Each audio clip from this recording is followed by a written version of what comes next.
is a presentation of Fox Sports. We are Baltimore. We are Arizona.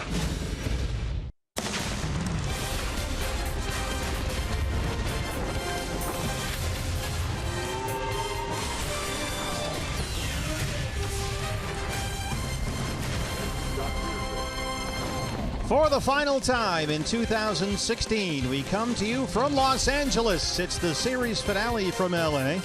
Before we head back home for a long homestand that includes 4 more against these Dodgers at Chase Field next week. Roberto Clemente Day, and we are set for D-backs baseball from Los Angeles on Fox Sports Arizona. Good evening from Dodger Stadium and welcome to the broadcast. Steve Berthume and Bob Brenly along the way. Your pitching matchup here tonight in the series finale. It's lefty Robbie Ray for the D-backs against rookie right-hander Brock Stewart for the Dodgers. Bob, you and I were talking the other night about Chris Owings and the way he's hit at shortstop. Which comes first, the results or the confidence? We know one thing, it's been consistency. CO's been the shortstop basically every day since the end of July, and boy, his bat has really taken off. Yeah, he swung a really good bat. I mean, you think back to the beginning of the season, because of personnel issues, somebody had to play center field, and Chris Owings, probably the most athletic guy on the team, did a nice job in 47 starts in center field, but now back at his comfortable position and just raking at the plate in that 2 spot. Yeah, he was playing center field right up until July 30th, but you can see here, last 34 games, he's hit better than .330. And not only getting base hits, but driving the ball into the gap, scoring some runs. He's done a great job up there at the top of the order. Well, a left-hander on the mound for the Diamondbacks tonight, Robbie Ray, so a different look for the Dodger lineup. That means Yasiel Puig is starting for the first time in this series, just back basically from a minor league banishment for behavioral issues, and he's in the lineup tonight. We'll see if he's on his best behavior. A very contrite Yasiel Puig came back from the minor league, says he'll be a better teammate, approach the game with a little more focus. We'll see how that goes for the Dodgers and Puig. The D-backs will try and salvage one here before we finally head back home to Chase Field for a long homestand. It's Robbie Ray and Brock Stewart, the D-backs and the Dodgers. First pitch coming up on Fox Sports Arizona. Arizona Diamondbacks baseball on Fox Sports Arizona is brought to you by CenturyLink. Switch to CenturyLink Prism TV for an advanced TV experience. Learn more at cprismtv.com. By Jack in the Box. Taste the all-new Double Jack Burger today, only at Jack in the Box. By MidFirst Bank. True to your money. By Oregano's. Step up to the plate for a guaranteed home run at Oregano's, your neighborhood pizza joint. And by your Valley Honda dealers, where you get more standard features for less money.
Diamondbacks baseball on Fox Sports Arizona is brought to you by Lone Butte Casino. Get in on big wins.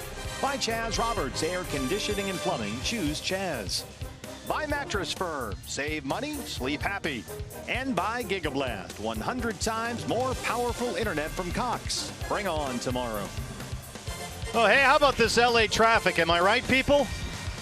Series finale, Dodger Stadium. Robbie Ray and rookie Brock Stewart. That's your pitching matchup.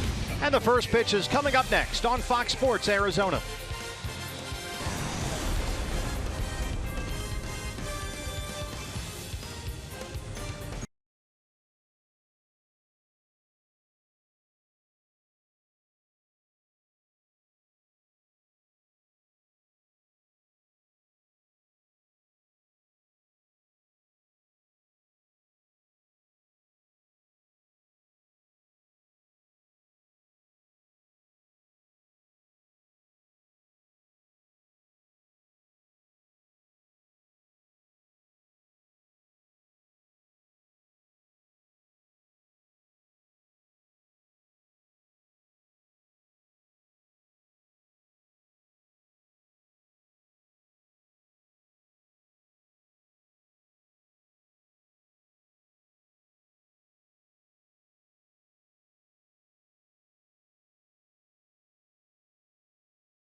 We are ready for baseball at Dodger Stadium. A nice evening in Chavez Ravine. A very comfortable 74 degrees. Steve Berthune, Bob Brenly, and Todd Walsh with you. Diamondbacks have lost 23 of their last 30 at Dodger Stadium. Got to get that fixed. And here's your lineup for Chip Hale's ball club tonight. Got to start somewhere. Might as well be tonight. Here's how Chip's going to line them up. Gene Segura leading off at second base. Chris Owings, we talked about him in the open. He'll be at shortstop. A.J. Pollock out in center field. Paul Goldschmidt at first base.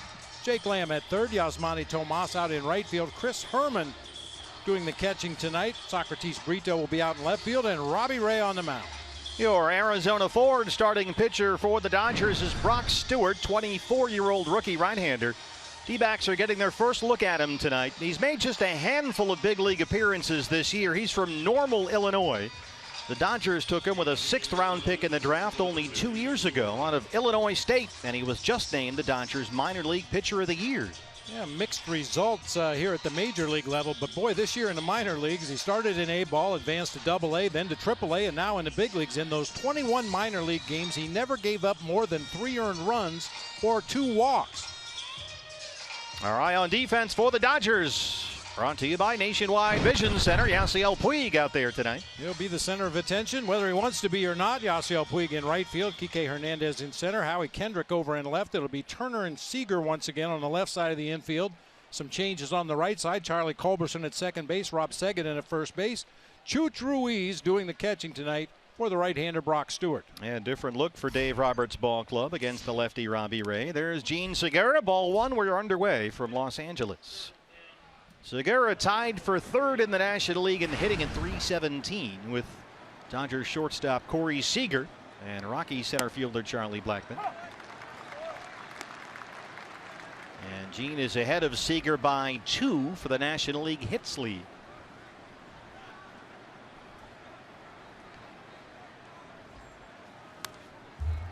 1-2. Yeah, you see a couple of different fastballs from Stewart, a 4-seamer and a 2-seamer with a lot of tailing action. Throws a straight changeup as his best secondary pitch. Also has a slider.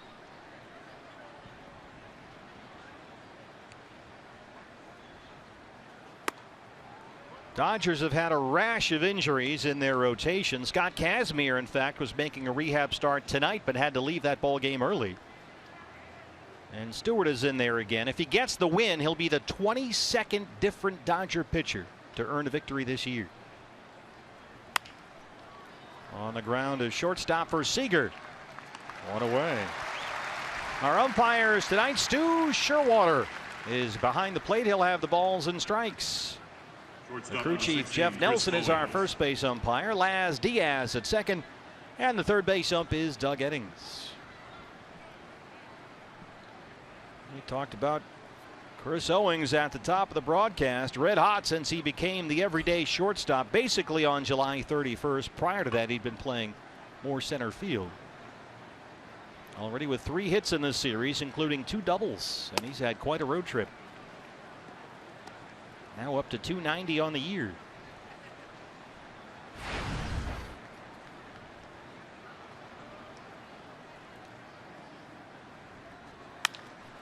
One more time for Seager. 2 quick ground ball outs for Brock Stewart. BB, time for your Valley Honda dealers. Key to the game. Well, we've all heard this on the road.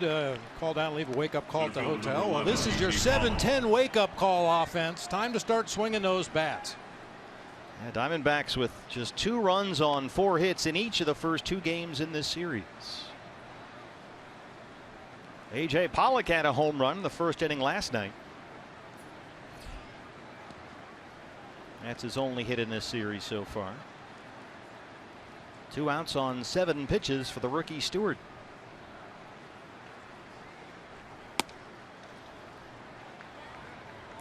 This was A.J. in the first last night against Ross Stripling.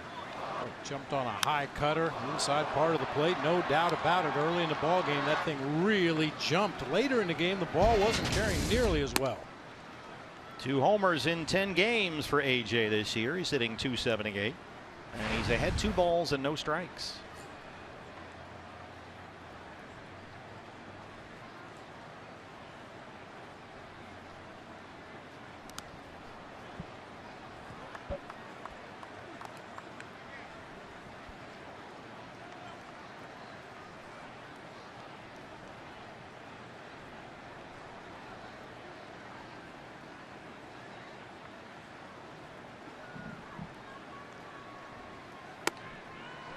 A 4-pitch walk to Pollock. That'll bring up Paul Goldschmidt. First baseman number 44, Paul Goldschmidt. Goldie only 1 for 7 with 5 strikeouts in the series. He's hitting .296 on the year. And the funny thing about Goldie, you know, he's been swinging through some pitches really ever since the weekend. He struck out 8 times in his last 15 at bats. And a lot of those have just been center cut fastballs, belt high down the middle of the plate. Kind of the way he looked back in April.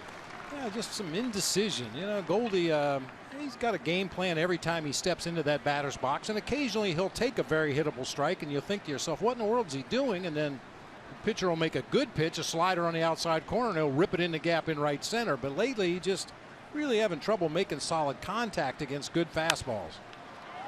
Gets this one up in the air, very short right field. A long run over there and a diving drop by Culberson. That's a fair ball. Pollock going to come in and score, and it's 1-0.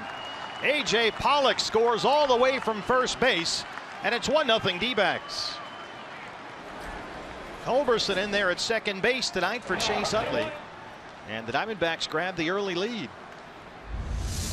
Where the ball is initially touched, you see Culberson motoring toward that line. He touches it clearly in fair territory, and then the ball pops out of his glove in foul territory. Good move for A.J. Pollock. Just keep running. By the time the Dodgers react and get to the ball, he's sliding across home plate with the first run of the game. And Goldie at second base. Here's Jake Lamb.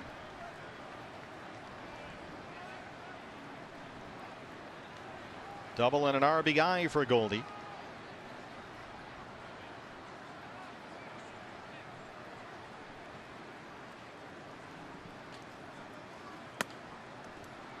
Ball one to Lamb, who's hitting .258.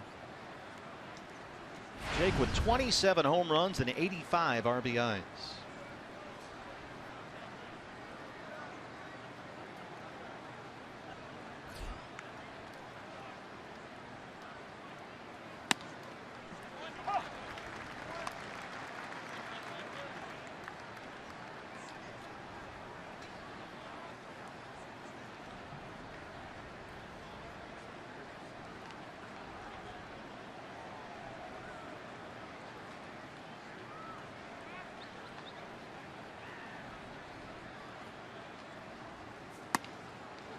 In there for a strike, and it's 1-2. Yeah, goalie would really have to turn it on in the last month of the season to get up to 30 home runs. He's on 20 right now, but Jake Lamb at 27, Yasmani Tomas at 27. It's an outside chance the Diamondbacks could have 3 guys reach the 30 homer plateau this year.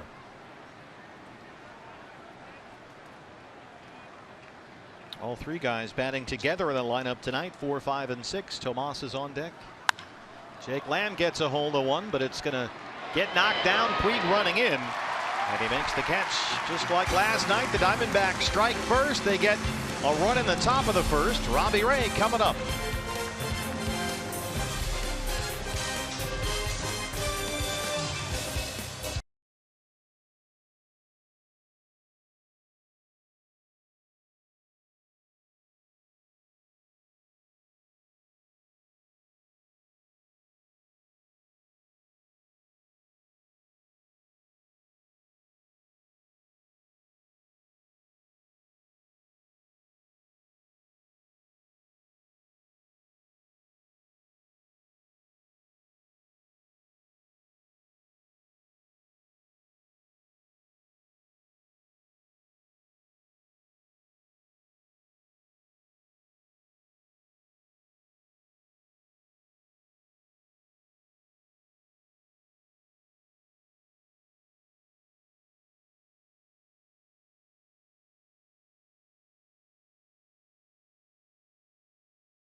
Diamondbacks strike first at Dodger Stadium. Your Arizona Ford starter for the D-backs is Robbie Ray. And kind of hard to know what to make of Robbie's last start Friday at Coors Field. He was very good in 3 starts previous to that, and against the Rockies, dominant through 4 before things suddenly exploded as Colorado put together a 6-run 5th against him.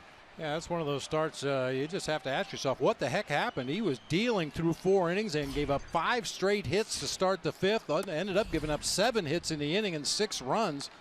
Just a polar opposite of what he was through the first 4 innings. Howie Kendrick, the leadoff man tonight. Hitless in the series. He's walked twice.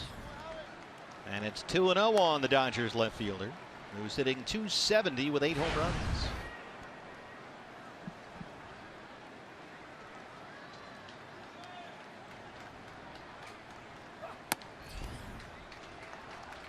Robbie looked like he might throw a shutout in that ball game last week. It just suddenly came out of absolute nowhere and got ugly quickly. Like the knockout punch that the boxer doesn't see coming, and suddenly he's laid out on the canvas. Asking the trainer what happened.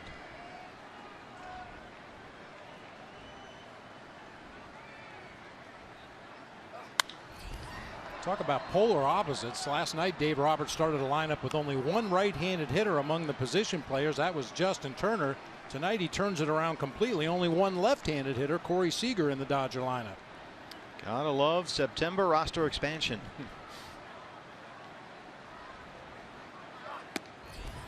A leadoff walk.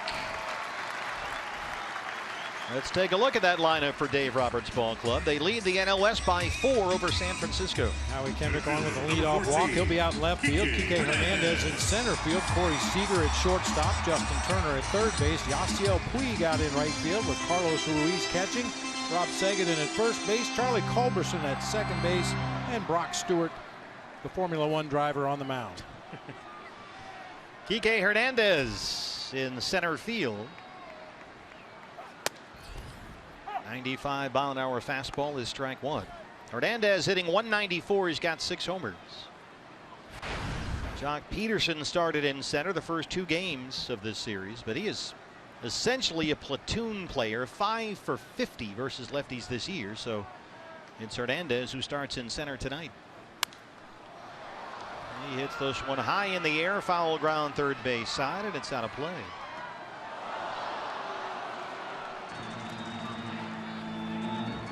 Kike Hernandez was one of baseball's best hitters when facing left-hand pitching last year. And he's a career .285 hitter against lefties. So he's up there tonight in the 2-hole.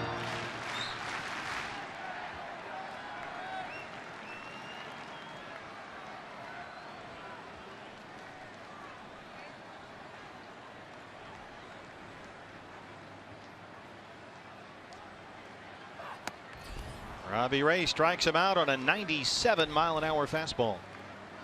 Our eye on defense for the D-backs, brought to you by Nationwide Vision Centers.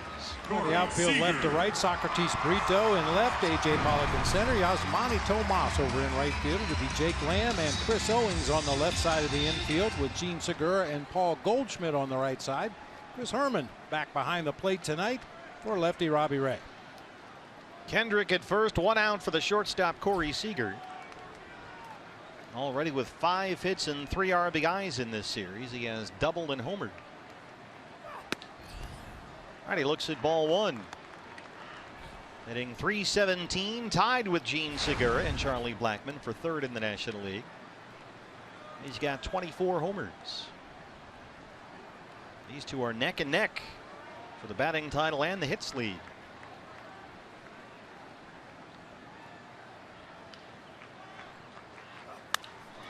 Base hit. He shoots it into the right field corner. Kendrick's on the run. Chris Woodward will wave him home. The relay from Segura. And it is not in time. Dodgers have tied the ball game. A very good throw by Gene Segura. They had a shot to get him there, but Kendrick sneaks in and ties it up.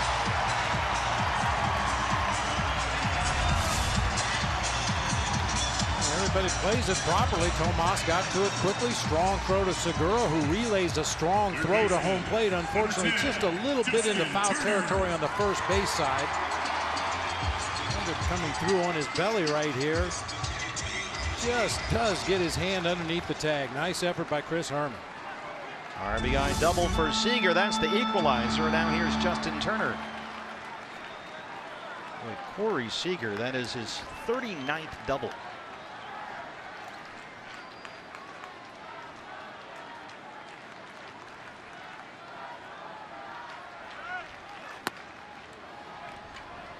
Yes, he went, says Jeff Nelson. It's 0-1. Turner 271 and 25 home runs. He's got 3 hits in this series. He's doubled and homered.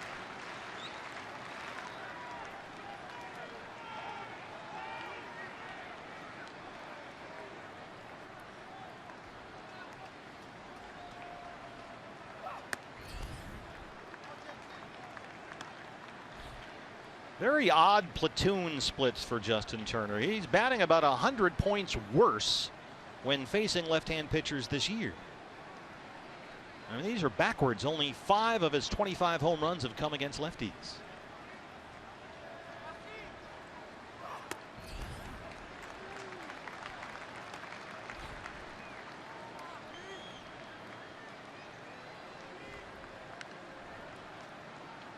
Well, just like last night, the Diamondbacks got a run on the board in the top of the first, and just like last night, the Dodgers tie the score in the home half.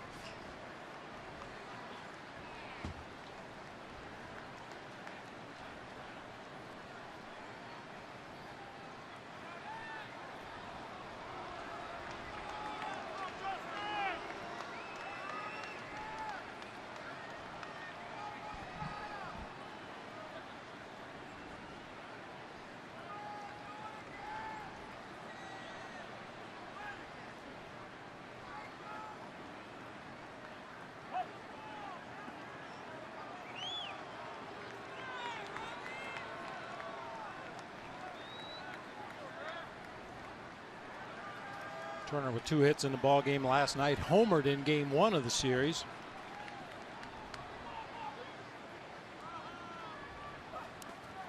That one kicks far away from Chris Herman, who can't find it. It's in the seats. And Seager will have to go back to third. Well, that got a major league kick off the catcher and went about 3 rows back. The only guy that could make a play on that ball was Tommy Lasorda last night. That bounced right over near where the former Dodger skipper usually sits when he's here at the ballpark.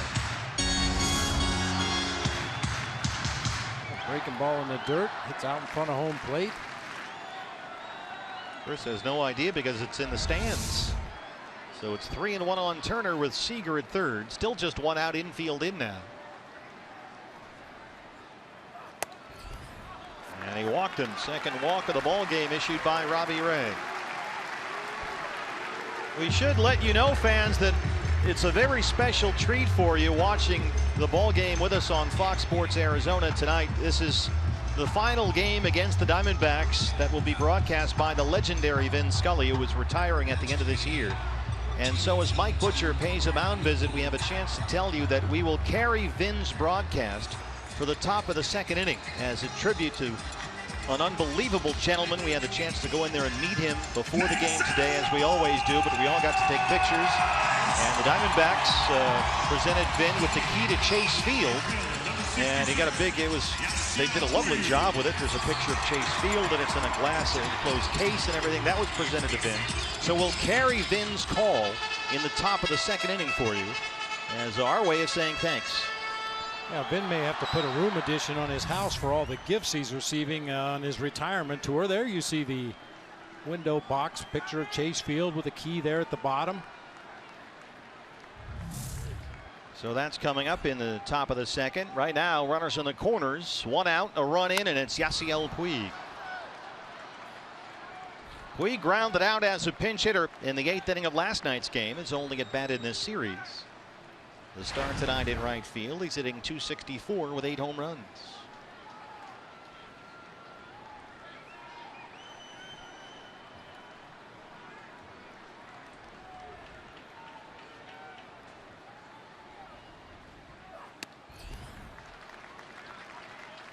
Puig had a pair of hits last Friday against San Diego. He homered and walked twice Sunday against the Padres.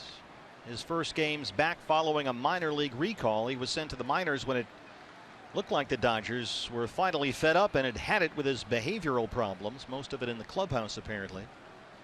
But he is back and trying to remain in the good graces of the ball club while he's here.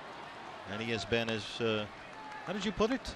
Contrite. Yes, nice word, contrite. Saying all the right things about being a good teammate and being on time and all that stuff. Yeah, sometimes riding that bus and staying at the roadway inn out on the freeway will make you contrite? Yes, it'll make you contrite and make you appreciate what you did have. Well, the home run he hit Sunday in the win over San Diego here was his first Dodgers homer since the 4th of July. But Puig says the fans have been asking for his return. He wants to pay them back for their support. He'll work hard, do his job, he says. And he has basically been walking the straight and narrow ever since he was banished to the minors for all of last month. 2-2. Reaches out and lifts it in the air to Brito in left. He's got it. Seager at third will come home. The RBI for Puig, and it's 2-1 LA.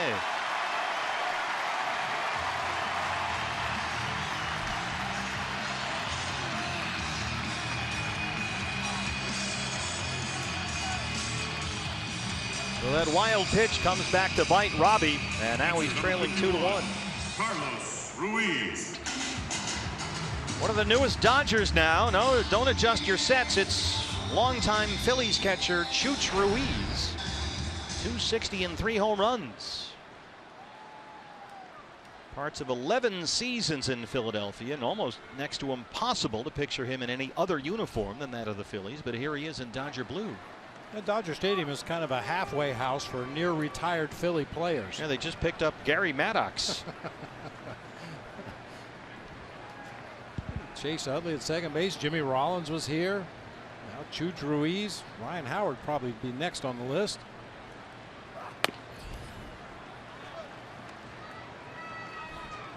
He was dealt from the Phillies here to LA August 25th for catcher A.J. Ellis. They just swapped veteran backup catchers. And there's more offense here than they were getting with Ellis, and they figure Ruiz can play like tonight when Yasmani Grandal sits against a left-hand pitcher. 1-1.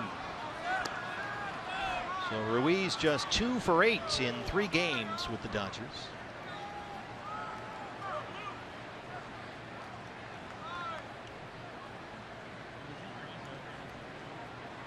Yeah, the biggest topic of conversation with that trade was who's Clayton Kershaw going to throw to. Yeah, A.J. Ellis was his guy. I think Kershaw's a veteran enough pitcher and certainly good enough pitcher to quickly get up to speed with whomever is behind the plate. And Kershaw just about ready to come back from a minor league rehab. He's going to start later this week, but that was everyone's reaction. Yeah. Well, did they check with Kershaw? 2-1. Look out, there goes the bat. Fortunately, it hit some concrete siding there, went down the tunnel.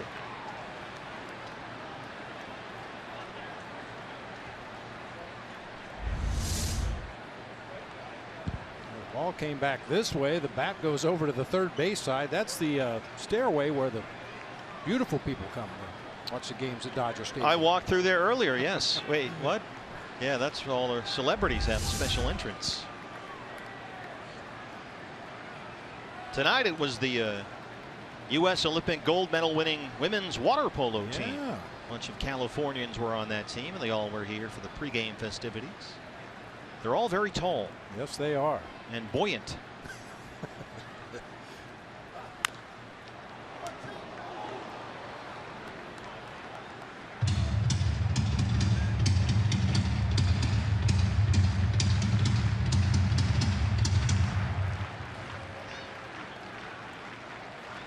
Already 26 pitches in this first for Robbie Ray, who had a 1-0 lead, now trails at 2-1.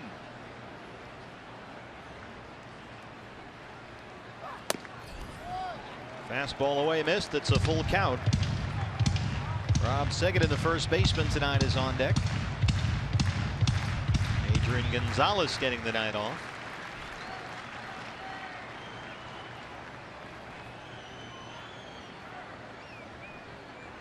Here goes Turner from first, and it's the third walk of the first inning issued by Robbie Ray. And he's asking for big trouble here right out of the gate. Butch has already made 1 mound visit, so it's up to Robbie to get himself out of this inning. Here's Segedin, his first major league start at first base tonight, 27-year-old rookie. 255 and 2 home runs. He's got Turner at second and Ruiz at first. Strike 1, 97 from Robbie. Segedin, 24 games with LA this year, his first look at the big leagues. Called up for the minors in the first week of August. And he's played some third base, some left field, some right field, and at first base tonight. Chases a high fastball, and it's 0-2.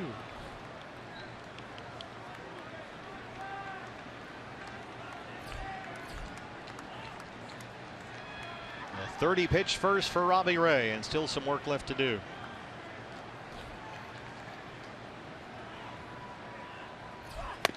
Well, he just blows away Segedin with hard fastballs and strands too, but the Dodgers get 2. They take a 2-1 lead. A half inning with Vin Scully is next.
Corey Sagers doubled to right field to cash in Kendrick, and then Corey came home on the fly ball from Yasiel Puig. By the way, thanks to the Arizona Diamondbacks giving me a half an inning to say hello to my friends in Arizona, especially to Derek Hall, Josh Rowett, and all the good folks in and around the ballpark.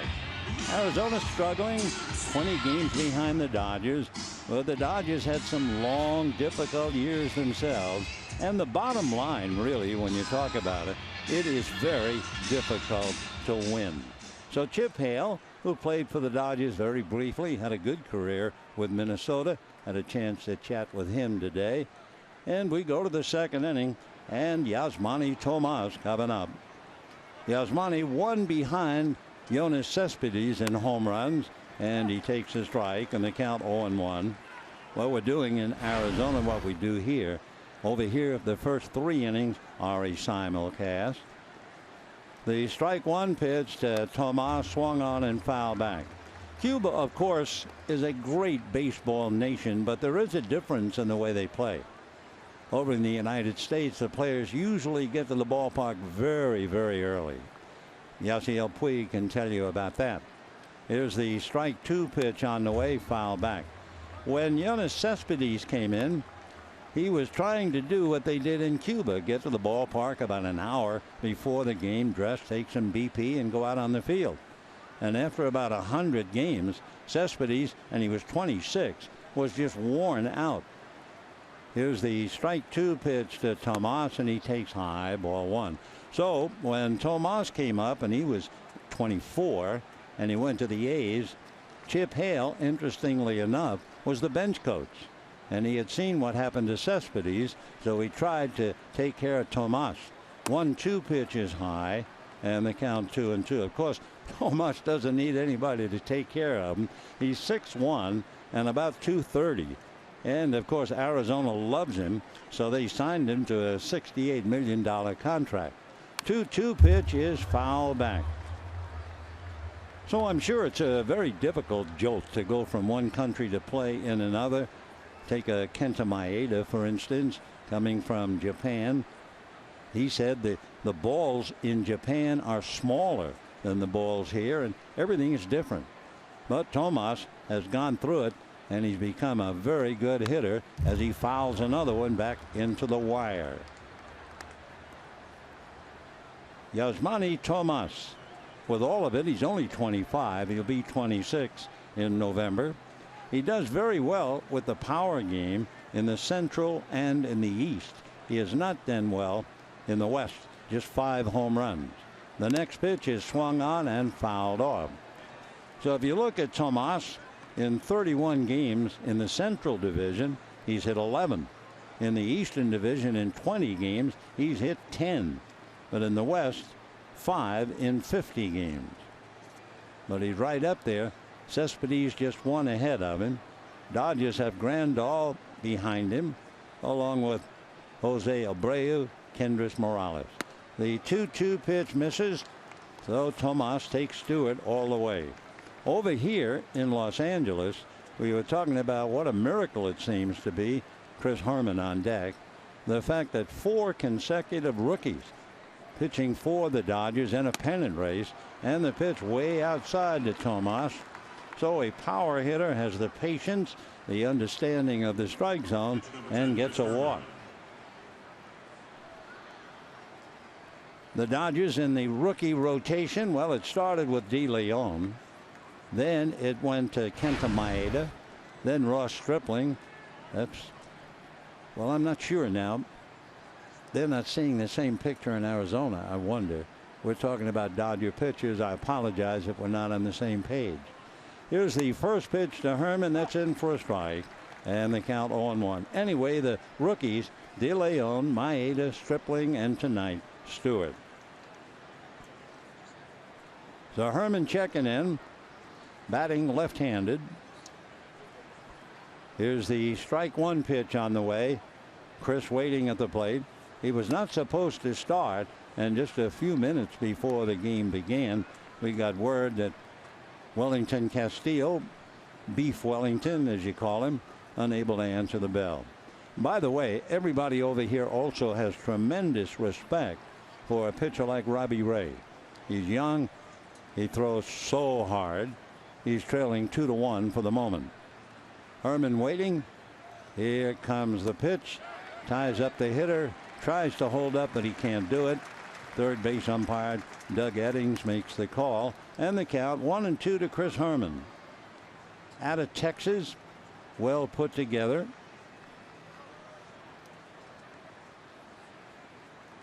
"29 years old in November. So Chris has a chance to play. Diamondbacks, we've always enjoyed the visit over there. Their first year way back in 1998. 1-2 pitch lifted to center. Hit pretty well, but it's going to wind up in the glove of Kike Hernandez. Tagging but holding is Tomas at first base. So we have one down. Runner at first, representing a tying run. 2-1 in favor of the Dodgers. And here comes one of our favorite name players, Socrates Brito. Well, when he plays, and he just celebrated his 24th birthday, Arizona has won 10 of the 15 games in which he has started. And of course, pretty tough to live under the name Socrates, the father of Western philosophy, who they say wound up in jail, drank the poison. Well, it goes on, but it was poison hemlock. The story quickly, he stirred up everybody. The Oracle of Delphi told a friend that Socrates was the brightest man in all of Greece. The pitch to Brito, he's way out in front of an off-street pitch, and the count 0-1. Then Socrates went around to see who was smarter than he was, and he couldn't find anybody who was smarter because he thought he didn't know anything. Well, he wound up shaking everybody up, winding in jail, and opting for the hemlock. Strike one pitch on the way, pop fly, back of third down the line. Seager sells his left fielder Kendrick to get out of the way, and Corey makes the catch. So we have two down here in the second inning. Tomas holding at first, and here's Robbie Ray. Ray, not a bad hitter. Wow, he had 9 hits, including a home run and 2 runs batted in. A couple of doubles, and of course a lot of strikeouts. So 2 out, a runner at first, 2-1 favor of the Dodgers. Top of the second inning. Dodgers are hitting the road, and I mean it's going to be a long time. They will play 16 straight. They will fly tomorrow. First pitch is swung on and missed. 0-1 the count. So the Dodgers have the day off. I used to call them off the ground days. Then they will play 16 straight. Then they will have day off and play 6 more. So they're going to play 22 of the next 23 days. Oh yes, they're leading by 4, but still, that's a brutal load. The strike one pitch, little chopper to second base. Coming up for it is Culberson to make the play, and that's the inning.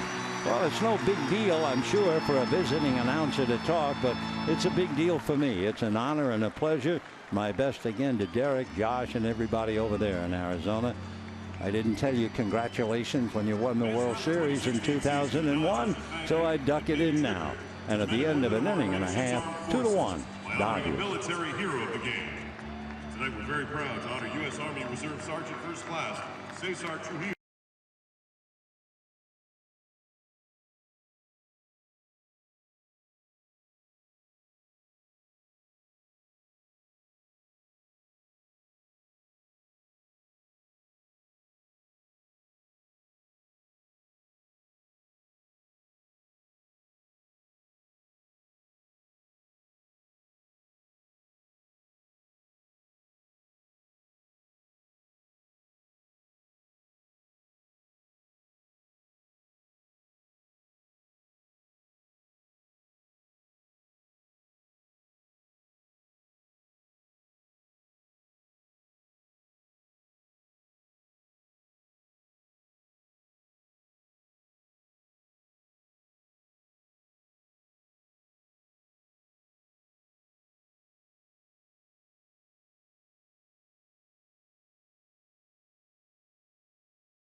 Our thanks to the great Vin Scully working the Dodger booth just to our right here. Robbie Ray back out there for the bottom of the second, and Charlie Culberson, the Dodgers second baseman tonight, will lead it off. Culberson, his first season with LA, hitting .244. Robbie Ray trying to bounce back after a shaky first. He walked 3 Dodgers in the first inning. And he is only the second Diamondback ever to walk at least 3 in the first inning at Dodger Stadium. The only other was Russ Ortiz back in 2006.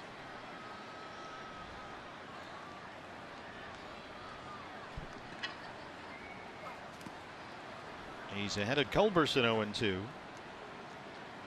Chase Utley hitting only about 160 versus left-handers this year, so it's Culberson, the former Giant and Rocky, who gets the start at second base tonight.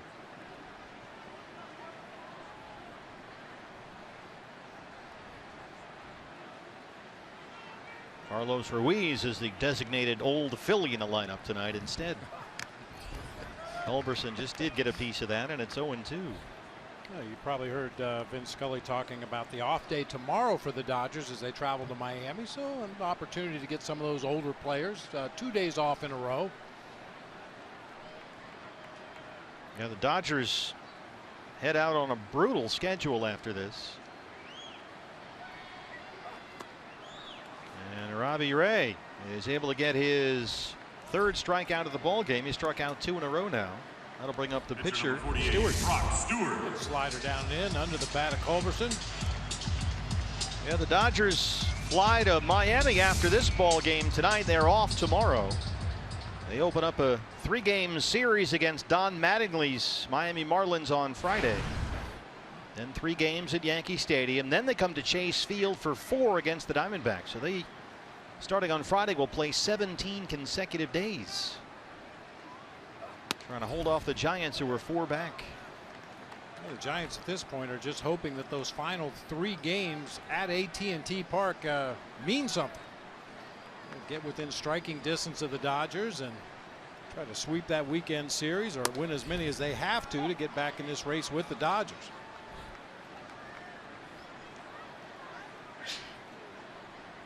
Dodgers right now a season high 18 games over 500 as they try to win their 4th straight National League West title. 1-2 on the pitcher, Brock Stewart.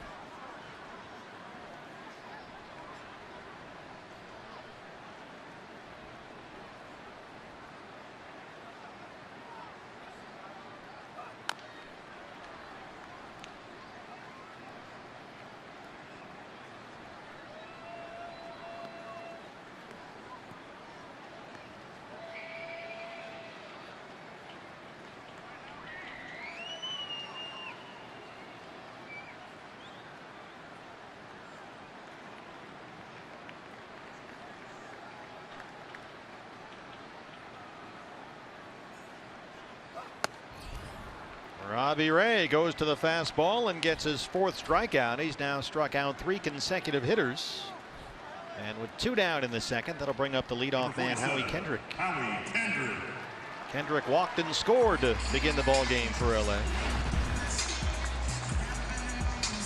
Giants 4 games behind the Dodgers. They are right now, San Francisco, playing at Colorado against the Rockies, and San Fran leads that one 5-3. They're in the 7th.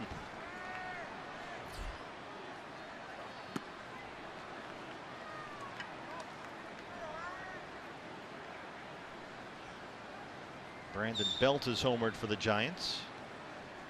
Corquez Hernandez has homered as well. Dahl and Murphy homers for Colorado.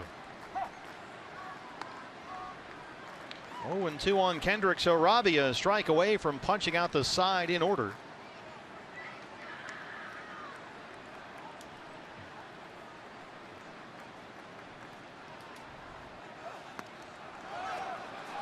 Well, Chris Herman's got a long way to go to get that one, and Kendrick's going to reach. No chance for Chris.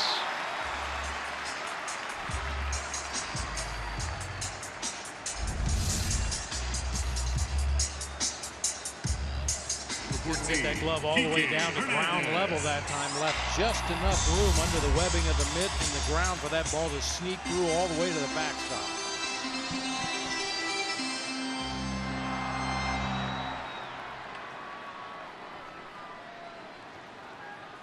Kike Hernandez, the center fielder. He struck out his first time up.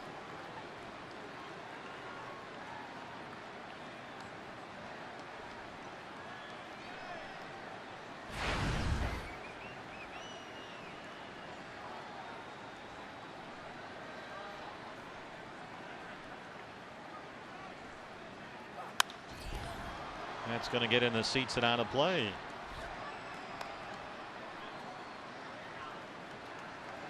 They score that a strikeout and a pass ball charged to Chris Herman. That'll put Kendrick at first with 2 outs and an 0-1 count on Hernandez. So Robbie Ray already with 5 strikeouts and 3 walks. 0-2. He's got the chance to strike out 4 Dodgers in 1 inning here.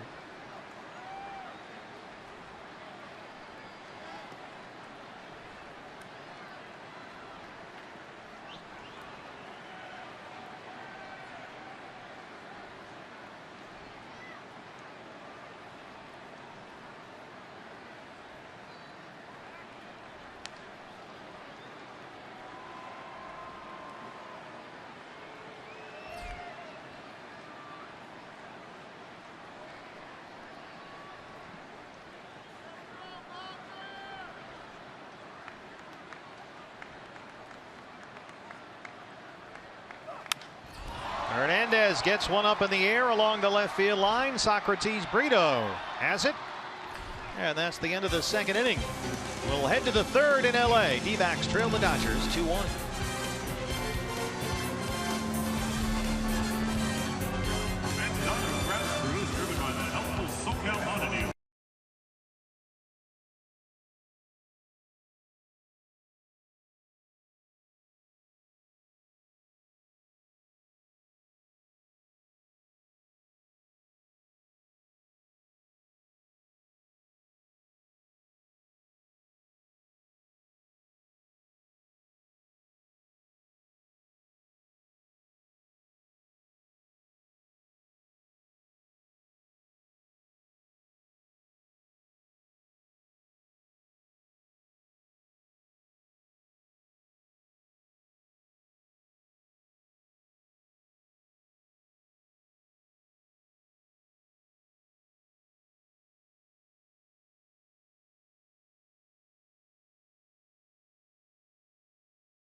Watching the D-backs and the Dodgers. Hey fans, Major League Baseball on Fox is back on Saturday. Chris Bryant and those Central leading Cubs will take on Jose Altuve and the Astros. Saturday, 9:30 in the morning Pacific time on Fox, or you can watch it live on Fox Sports Go. Had the chance to meet Pat the other night. Stopped by the booth to say hi. Very nice gentleman. Segura grounded out his first time up. He'll lead off the 3rd against Brock Stewart, the rookie right-hander.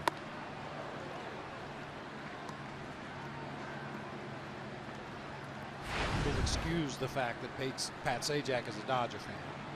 Some things can't be helped. Yeah. Well, he does live here.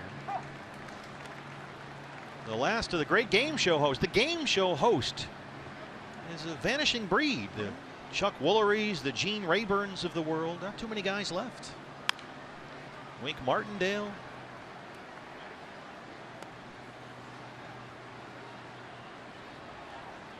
It seems like more and more stand-up comedians are finding their way into game show hosting. Pat's done all right. Spins a few letters and cashes some big checks. Vanna does all the work. Yeah, hello. It's a good gig. Remember Gene Rayburn used to have that microphone that was about 3 feet long. He'd hold it down by his waist. Long stick with a little tiny it ball up. It was on like top. a car antenna. JR suggests Bert Convey. I'm not buying that because he used to be on Love Boat all the time. Who was the guy that did a $20,000 pyramid? Dick Clark? Wasn't there somebody else that did that too? I guess not. I don't know about that show. Alan Ludden, another guy. Oh, Password. Yeah. The greatest Odd Couple episode ever. Oh, clanked it. Rob Seguin at first base tonight. Absolutely kicked that one, and Segura's aboard to lead off the third.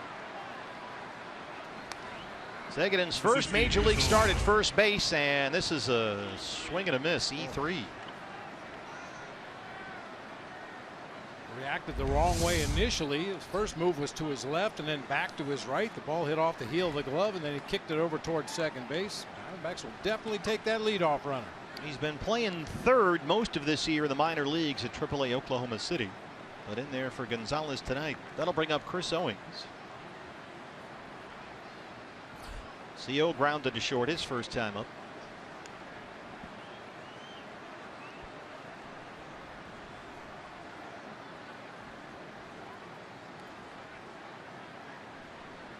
Segura bluffs and hold, and there's strike one. Dumb Dora was so dumb. How dumb was she? She forgot to screw in her blank.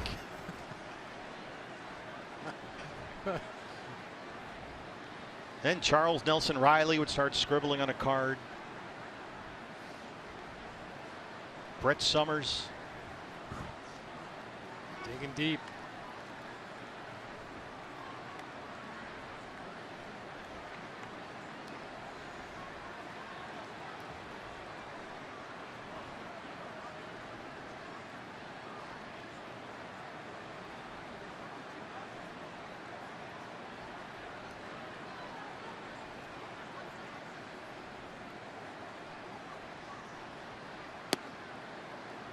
One and one on the Diamondbacks shortstop.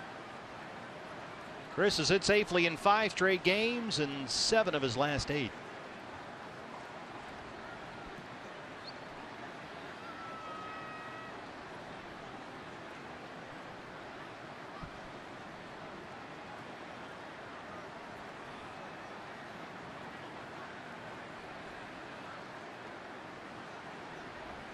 Segura heads for second. Owings fouls that one back and will keep going. 1 and 2 now.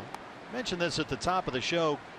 Chris really began playing shortstop every day on July 31st. And prior to that day, he'd been playing a lot of center field, even coming off the plantar fasciitis in his foot. But look at these numbers since July 31st when he's been the everyday shortstop. 34 games, he's hit better than .330. You know, Chris would never admit to it because he just wants to be in the lineup anywhere, but it had to be a strain. Learning how to play a new position, wondering who was going to be on his left and on his right on a given night. Situations that would come up during the course of the ball game, maybe that he was unfamiliar with as a center fielder. Oh, Segura got a tremendous jump. Chris lifts a harmless fly ball to very short right. Puig is there. And Segura has to go back. He had that stolen cold. He really did. But really nothing Chris Owings can do in a 2-strike count. You have to swing at anything close to the strike zone. Just a crazy jump once again by Gene Segura. Has to hit the brakes and retreat to first base. A.J. Pollock walked and scored his first time up against rookie Brock Stewart.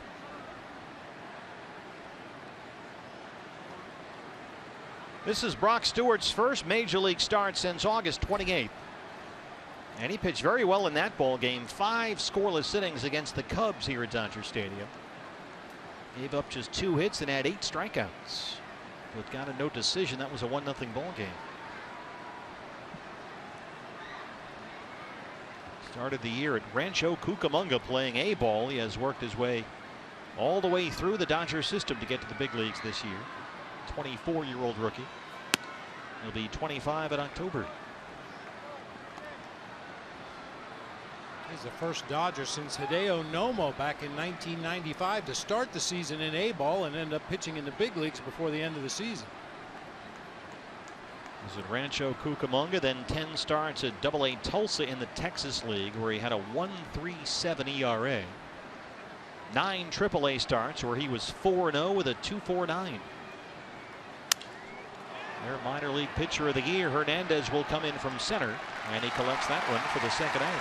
Hey fans, a D-backs home run tonight means a free jumbo jack tomorrow at participating Jack-in-a-Box locations with the purchase of a large drink. Have you ever been to Normal, Illinois? Absolutely. Normal, Bloomington, kind of sister cities there in the middle of the state of Illinois. I actually played baseball in the Central Illinois Collegiate League. It's one of those so like leagues. A Cape Cod kind of Cape Cod League deal? Same kind of a deal. We played on the campus of Illinois Wesleyan University, which was in Normal. Normal, Illinois, the hometown of Brock Stewart. He pitched his college ball at Illinois State. A 6th round draft pick 2 years ago. Goldie had an RBI double in his first at bat against Stewart. It was a great place for a right-handed pull hitter to play summer ball. Their baseball field was inside the track. Wait, how? Oddly, and very short to left field. Like playing at the LA Coliseum here. It was like 600 feet to the gap in right center, and it was 290 down the left field line.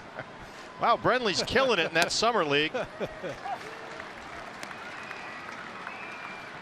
funny how you remember stuff like that. Yeah. Isn't it? And I also remember pickup basketball games because Jack Sikma went to former Illinois Wesleyan. Seattle and, Sonic great. Doug Collins played at Illinois State. And they were still in town and would come over to the campus of Illinois Wesleyan, play some pickup games, and I actually got to take the ball out of bounds a few times. After that, don't touch it. Base hit for Goldie. Rolls that one into left field. He's 2 for 2. Well, Goldie only 4 for 26 on this road trip coming in, but he has doubled and singled so far tonight. Jake Lamb. That'll bring up Jake Lamb. Paul Goldschmidt with both D-backs hits so far against Stewart. Jake flying out to end the first.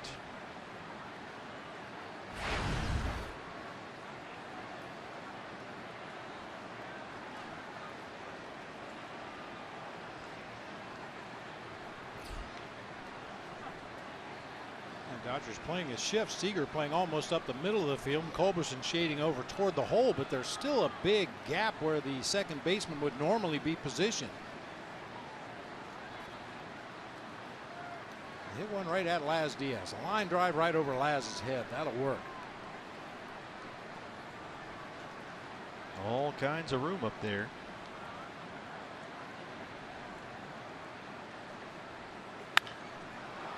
High fly ball to center for Hernandez. And Brock Stewart on his 50th pitch of the ball game strands 2. Diamondbacks trail it 2-1.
up to the booth and tell him thanks and you know, relive some stories. He asked me personally about my plantar fasciitis, which goes back 20 years. So he you know, he knows everything there is to know about everybody that comes to play the Dodgers, certainly about the Dodgers, and we just wanted to go spend 5 minutes with him, so it was fun. Swing and a miss on the first pitch of this inning back here at Dodger Stadium. Stephen Bobb and Matt Williams among many from the Diamondbacks contingent. Steady stream of people in Sedona red going up just to pay homage to Vin. We'll hear from Matt on Diamondbacks Live, the postgame show. And there's a ball away. Just about what it was like. And I just think Matt has an interesting perspective, guys, because obviously he played the game, but he was on the Giants for so many years. But then he was also a broadcaster for Diamondbacks baseball, so he can relate on another number of levels, really, with Vin, and just how difficult, as you guys talked about on our pregame show, this business can be, and this specific craft. Well, if only we had another former Giant who was a broadcaster. Well, there's that. Wait. Who? Yeah. Corey Seager. He it's like going to see the Pope. Yeah. There's a receiving line, yeah, and there's a whole system for taking pictures, and they get the picture that you take with Vin back to you, and it's they got a whole system down here because he's been doing it all season long. As Robbie Ray strikes out Corey Seager, that's Robbie's 6th strikeout. And every time somebody comes into town, there's a procession of players and coaches and broadcasters and writers and team officials, and they all want to say hello. And he is unbelievably gracious. Unbelievably, that's the word. I mean, just trying to get ready for a game. We know Vin spends a lot of time prepping over there every day because of the times we've come in here when it wasn't his farewell tour. So he really has been generous with his time and as accommodating as you could possibly be. Justin Turner. I'm just wondering what that last day will be like up here for him, the last home game. He doesn't want to talk about it. Yeah. I mean, he does. He'll get emotional, and he wants no part of that discussion. And he told us, he said, you know, I didn't want them to say he's still doing the games. What is he, 90? Mm-hmm. And he'll be 89 next year. So he's decided that this is it. I love what he said to Dick Enberg recently. Dick Enberg and Vin Scully did an interview when the Padres were here, and he told a great story about people are asking me what I'm going to do when I retire. He goes, you can ask somebody when they're 60 or 65 that question. I just want to live.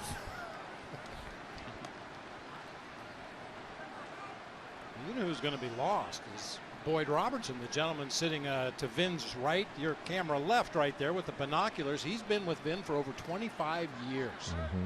Right-hand man. Yeah. That is a well-oiled machine over there, to be sure.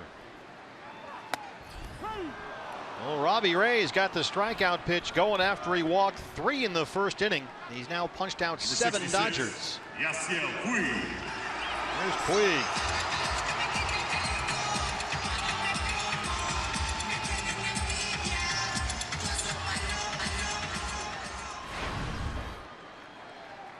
Puig drove in a run with a sacrifice fly back in the first to start tonight in right field.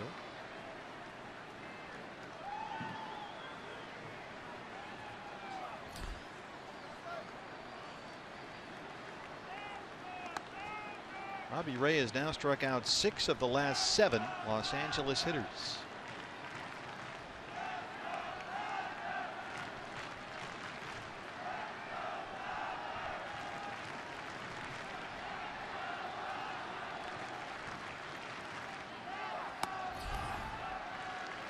Two and 0 on the Dodger right fielder.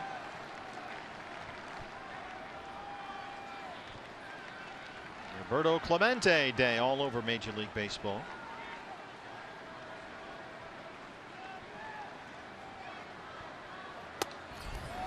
Did he go? No, he didn't, says Jeff Nelson. And it's 3-0 on Puig.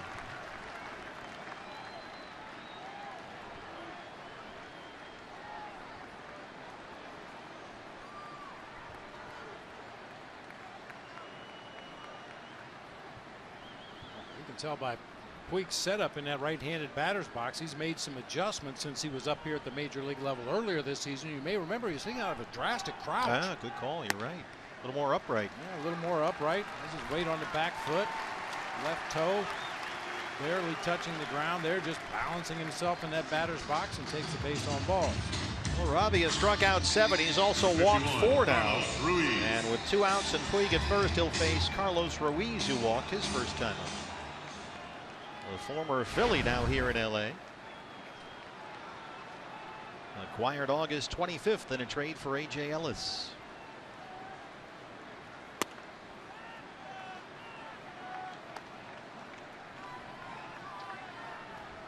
Chris Herman would like a word. You heard Vin Scully earlier in the ballgame say that Chris was not in the original starting lineup.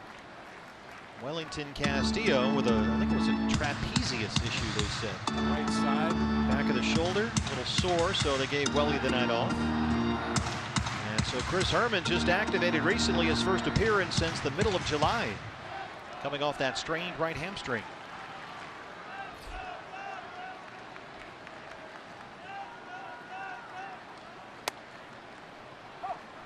One and one on Carlos Chuch Ruiz, now 37 years old.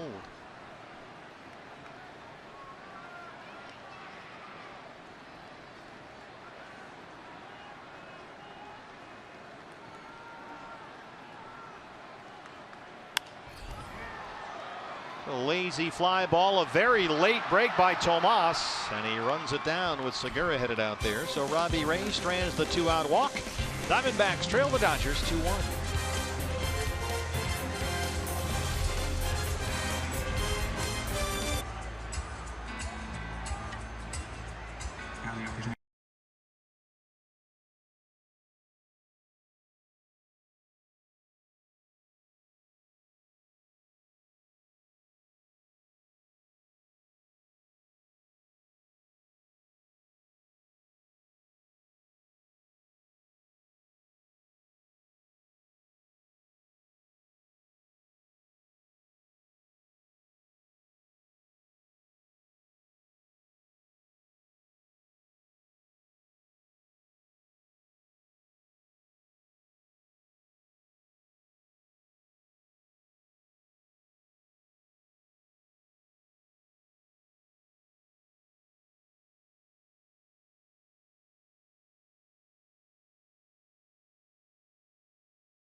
D-backs trail it 2-1.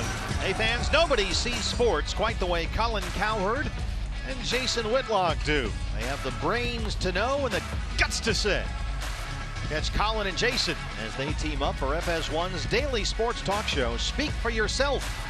It comes your way weekdays at its new time. This says 2 o'clock Pacific.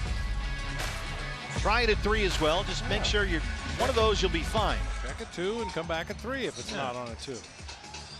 Well, rookie right-hander Brock Stewart out there with a 2-1 lead. He'll work to Tomas, Chris Herman, Socrates, Brito, 6, 7, 8 in the Arizona 4th. Tomas had a very good at bat to lead off the second inning, worked the count full and took a walk. Laid off some close pitches as his plate discipline continues to improve. And sure enough, he swings at a high fastball and it's 0-1.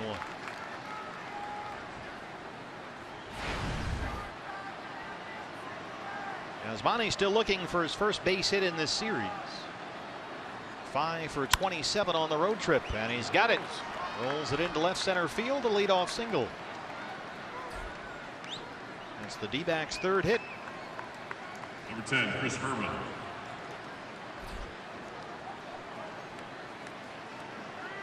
Chris Herman. Went down with that strained right hamstring in early July. Tried to play through it for a while, but just kind of nagged at him. So he went on the DL July 17th.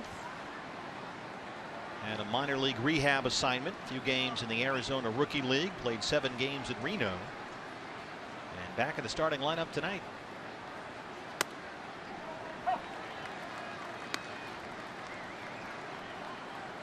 Chris flied out to center his first time up. 3rd straight inning that the Diamondbacks have had the leadoff man reach against Brock Stewart.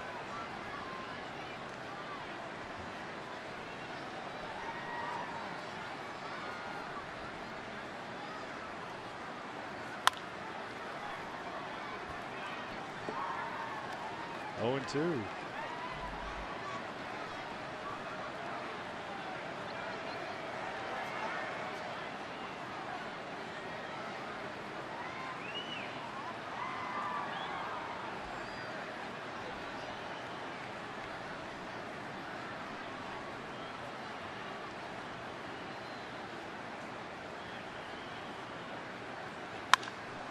Chris gets one up in the air, deep right at center field, but playable for Kike Hernandez. As Monty bluffs and holds at first, and there's one away. Hey fans, anytime the D-backs score 5 runs or more, Taco Bell is giving away 3 free tacos with the purchase of a large drink between 4 and 6 the following day at participating locations. Very happy to report that Bob Brenly's beat the streak is already in the books as a win. The Trey Turner Express marches on. Rolling on. Trey Turner got to knock his first time up, and I took David Freese tonight of the Pittsburgh Pirates against Mike Leake. He had great numbers, and he got to knock his first time up. You're getting back up there in that stratosphere. Up to 17. This is where it gets a little tense. Well, you know, what it does is really makes you appreciate Joe DiMaggio's streak. I mean, he actually went to the plate and got hits. He didn't just have to pick people that were going to get hits.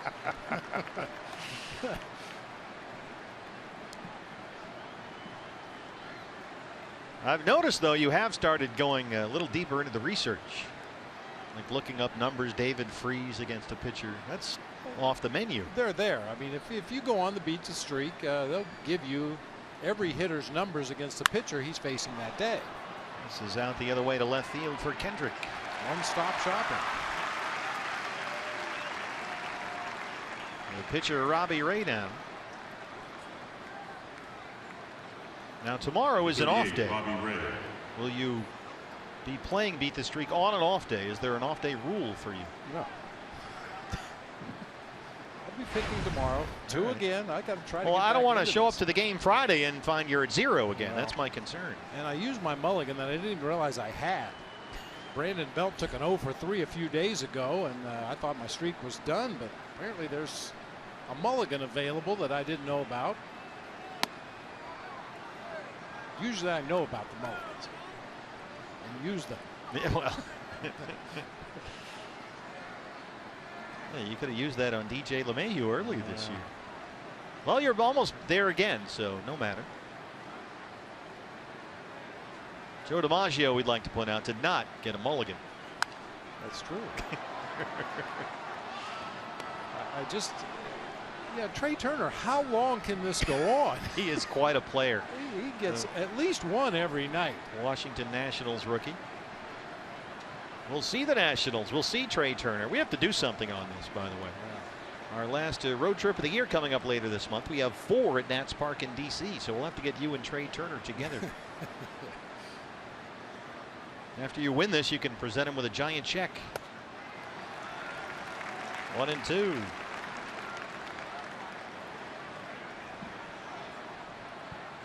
Last year when we were at Nats Park, we actually fed Wellington Castillo some beef Wellington. We can go down to the field, have a little ceremony with you and your boy Trey Turner. Yeah.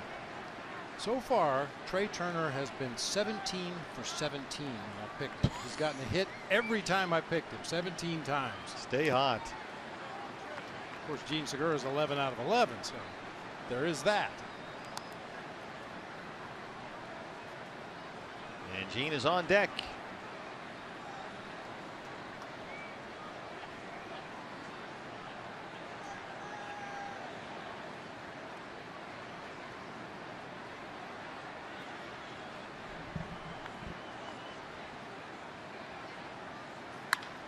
Robbie Ray lines it off the glove of Turner at third. It rolls into left, and Segura will bat with 2 on and 2 out.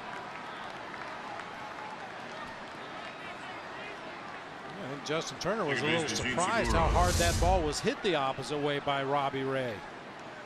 It's a nice short choppy swing, got it on the barrel and just off the webbing of the glove on into shallow left field for a base hit. 4th hit for the D-backs. 2 on and 2 out for Segura.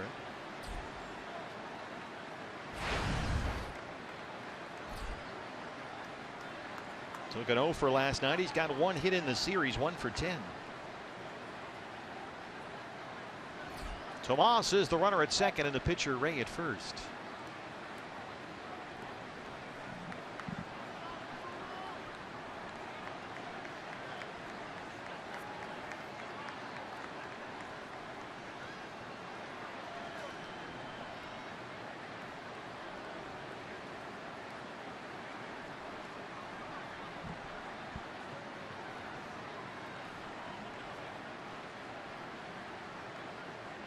I know there are a lot of baseball fans out there that probably picked Gene Segura on their beat the streak. Might as well get one right here. Well, when he's leading the National League in hits, he's a pretty good pick. Stu Sherwater says strike 1. Let's see. Segura began tonight 2 ahead of Corey Seager for the National League hits lead. Seager has an RBI double tonight, so now he's only 1 ahead. Segura with 9 hits in 6 games on the road trip. 1-1. Just to put a cherry on the Trey Turner Sunday, in his last 15 games, he's 29 for 63. That's a .460 average. And he runs like the wind.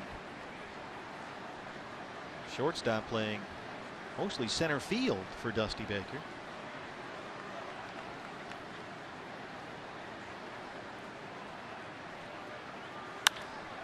On the ground to second, Charlie Culberson is there. And Brock Stewart strands 2. Diamondbacks trail the Dodgers 2-1.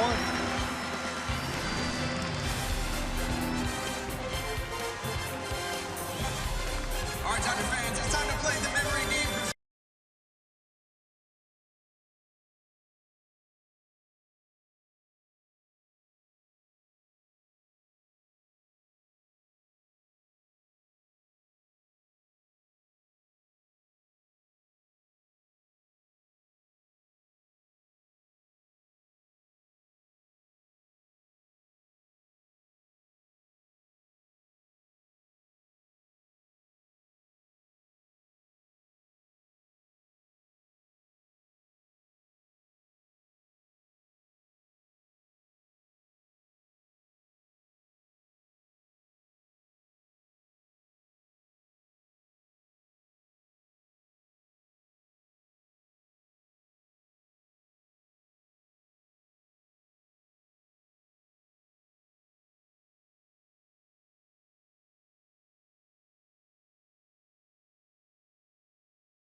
Dodgers lead on the scoreboard 2-1 as we head to the bottom of the 4th. It's time to take a look at this day in baseball history, brought to you by Geico.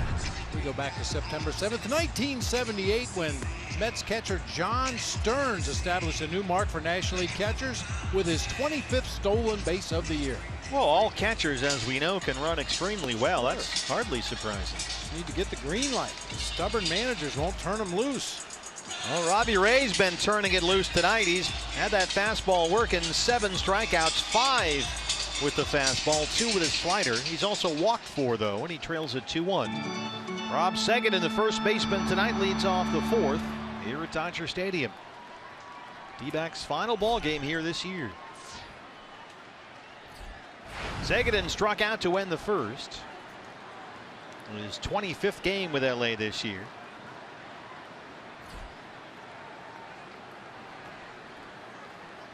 He started a dozen games playing third base, left field, and right field. Tonight his first ever major league start at first as Adrian Gonzalez gets the night off.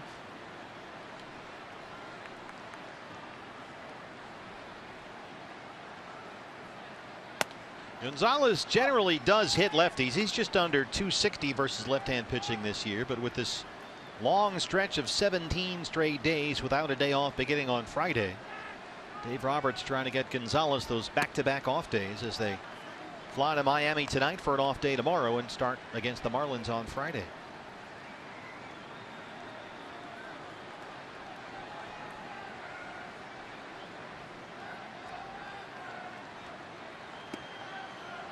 Robbie behind 3-1.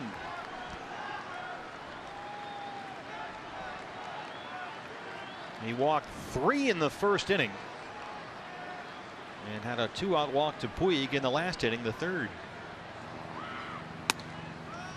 In there for a strike, and it's 3-2.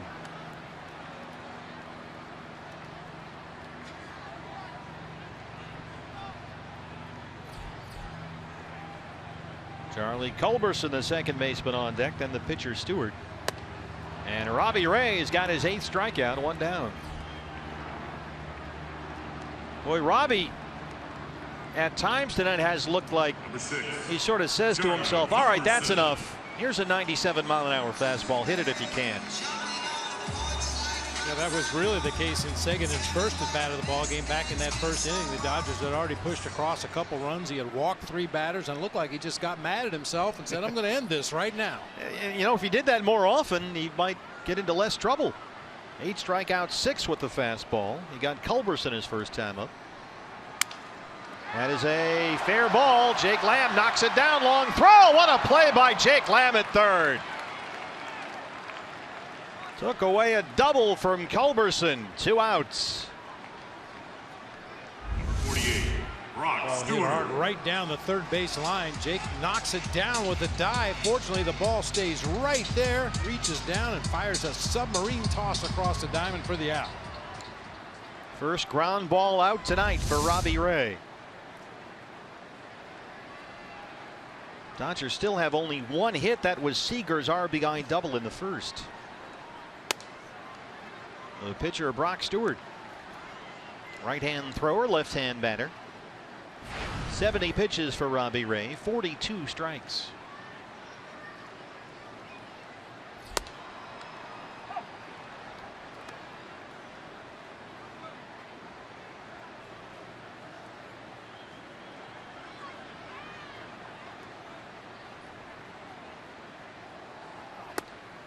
Robbie beat the Dodgers the last time he faced them. That was July 17th at Chase. He was outstanding in that ball game. 7 scoreless innings.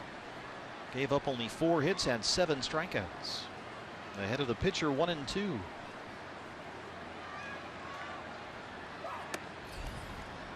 Up to the fastball, but missed away, and it's 2 balls and 2 strikes.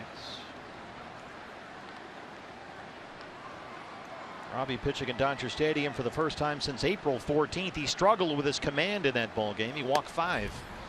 He's walked 4 tonight, but he's also got 9 strikeouts. We are through 4. D-backs trail the Dodgers 2-1. Vince Scully's top 20 Dodger call. All that you ranked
King eating soft serve ice cream.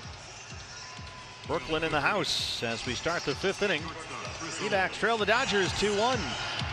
Rookie right-hander Brock Stewart so far has given up just 1 run on 4 hits. Don't forget, fans, the new Fox series coming up. Debut September 22nd. Pitch about a girl pitcher. One of the brains behind that is the brains in the booth. It's JR, who always takes such good care of us. We want to thank him. There he is right behind us right there. Don't wipe your forehead on that thing. There it is, Pitch, the new show on Fox. Just happened to have that up there. Yeah, just happened to be wiping his brow with that, as we mentioned in the promo. How come Todd's not in that show, by the way? We had Todd on there? You must have a role for a sideline reporter, you know, post-game interview scene. I think Todd could pull that off. Yeah. John? Come on, JR, make it happen. Make some calls. Got a SAG card. Yeah, he's already cleared. I know Joyce Bulifant. Oh, wow. Fannie Flagg. Nice pull. Joanne Worley. Chris Owings. Boy, that one was right back up the box at Stewart. And CO continues. He's got 4 hits in the series. He's hit safely in 6 straight. Maybe you could write a character into the series that hoards baseball memorabilia. Uh-huh. Somewhere on the Fox lot, there's got to be a big ball of string. Oh, man. We could wheel that in. I'm not touching that. Well, one. authenticity. Look, if JR is involved in a project, it's got to be authentic. I agree. Yeah. Well, anyway, that'll be a very interesting show. Looking forward to that. A lot of baseball cameos. Do a guy a favor, will you? I mean, you want star power here, JR. I mean, I've been typecast as a sideline reporter since Stocky Jones and Can't Buy Me Love. And you, John, my stage manager for all these years, have let me out of this project. What did I ever do to you? Oh, wow. Okay. Too many stars ahead of him, huh? Who's bigger than Todd? Oh, wow. Okay. I'm dropping the mic for you. Like by my yogurt. Well, anyway, JR is the best, and he always takes good care of us here. And it's our last game at Dodger Stadium, so we want to wish him well, thank him for his service as always this year, and best of luck with the new show. And Aaron, who's the king of the stat man, just got married. He looks. I've never seen him so happy.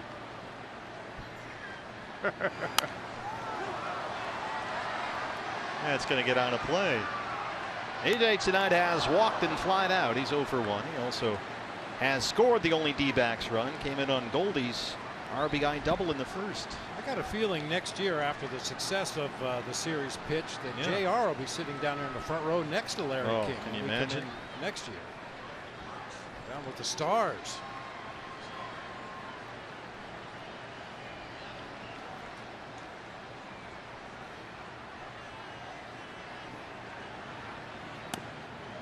JR is the one that escorts all the stars up into our booth. We got to meet, you know, we've talked about that. Pat Sajak and Mrs. Brady, Florence Henderson. That's about as high up on the star food chain as we go. There's Pat.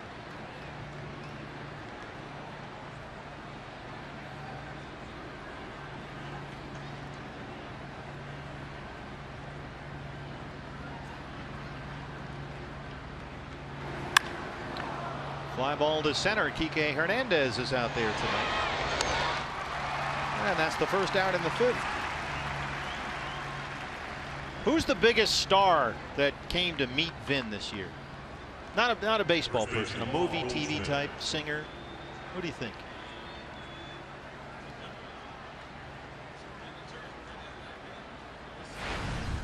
Oh, it's some senators up here. Well, sure.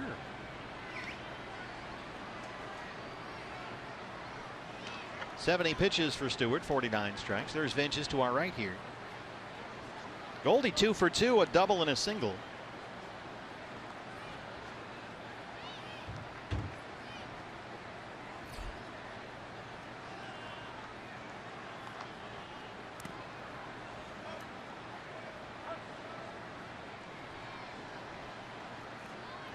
I bet a lot of fans didn't realize that Vin was a left-hander. At least he writes left-handed. Not sure which side of the plate he hits from, but he writes left-handed. The old lefty.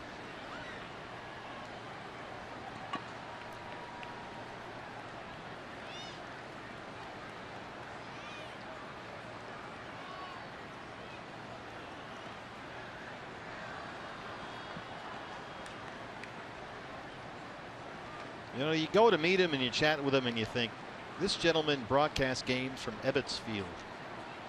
And that's when it really sinks in.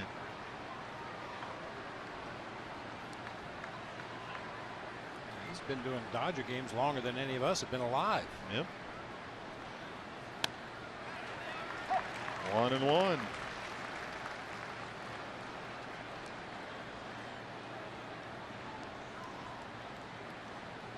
We try to keep up with the changes in the game from year to year. Can you imagine the changes that Vin has experienced over the course of his 67 years in the booth? Well, you go back. On my computer, I have some games saved digitally of him doing 1974 World Series here against the A's with Kurt Gowdy in the NBC booth. And it goes back a lot farther than that.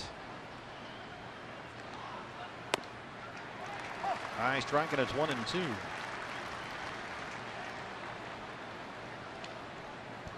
Joe Rudy and Ken Holtzman in that series. Dodger bullpen gets busy. Howell the lefty, Coleman the righty.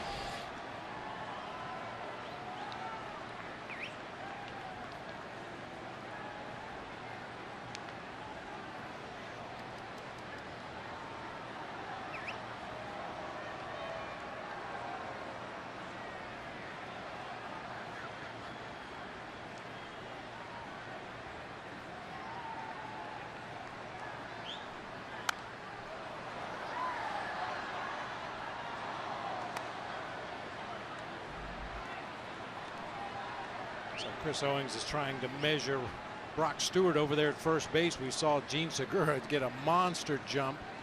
Ball was put in play, however, and he had to retreat to first base. Looks like Chris Owings is trying to find that trigger point to get that big jump. This is the Diamondbacks' first look this season at Brock Stewart.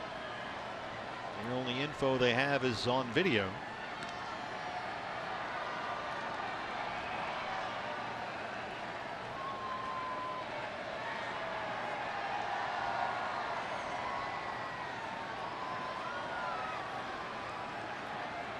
D-backs have out-hit the Dodgers 5-1, but they trail it 2-1.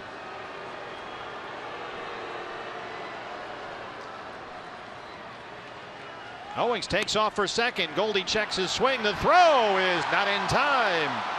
Chris Owings, his 17th stolen base. He did not swing. He checks, as Jeff Nelson, so it's 2-2 on Goldie. He apparently found that trigger point, got himself a nice jump over there at first base, and easily steals his 17th bag of the year. Quick peek back to home plate just to see what was going on, and the hard slide right between the wickets of Charlie Culberson. Dodgers going to challenge this. The headsets are coming on. The only possible way was if CO came off the bag there. He slid very hard. That left foot kind of popped over the base, but it appeared his right leg was all over the base as the tag was applied. Jeff Nelson, the first base umpire and crew chief. On the left, we'll talk to New York. Laz Diaz, the second base umpire who made the call, is on the right.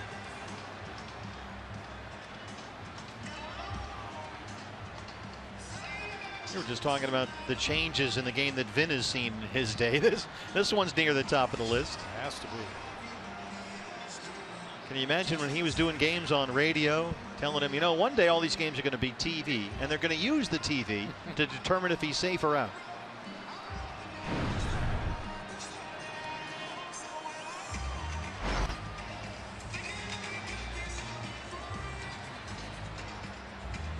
I think Vin ought to stick around till we get the automated strike zone. Well, with some of the calls we've seen, that might be next year. The wandering strike zones.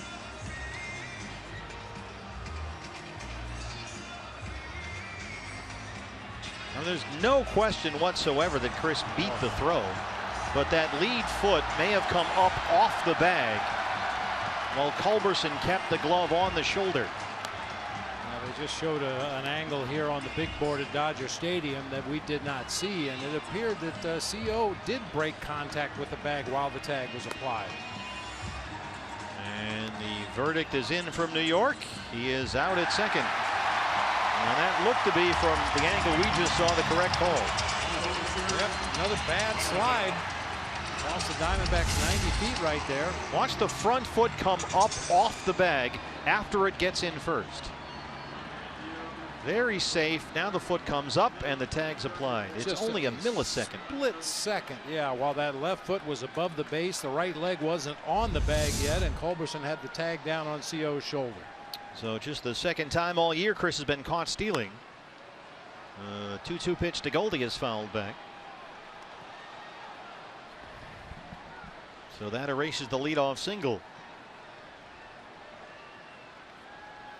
I don't know, because I wasn't over at Salt River Fields every day for spring training. Sliding practice has to be a priority next year for the Diamondbacks.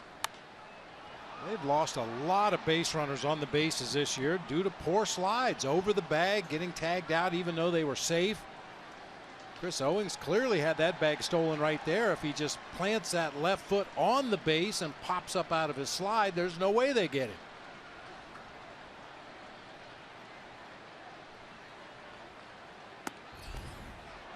Fastball missed it. It's a full count, 3-2.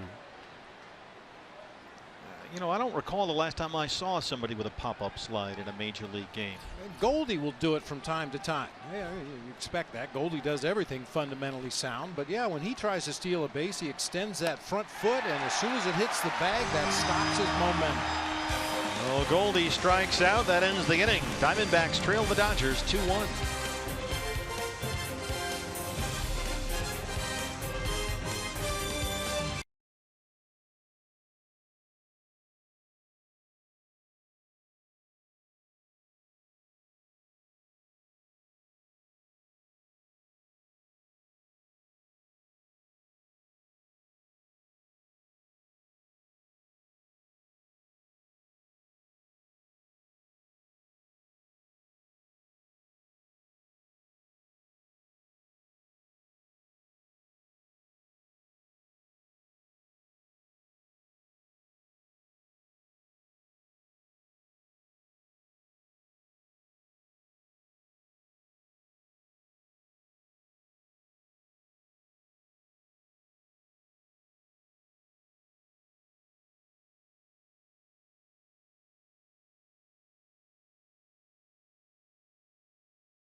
Just one hit, but the D-backs trail it 2-1.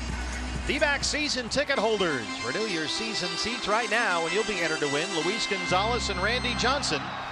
Lunch or dinner with them, $1,000 in cash, an all-inclusive vacation from American Airlines Vacations, and a whole lot more. So renew your season seats right now and win valuable prizes. Go to dbacks.com/advantage. Robbie Ray, 4 walks, 9 strikeouts. He's given up only 1 hit, but trails at 2-1. Howie Kendrick leads off the LA fifth.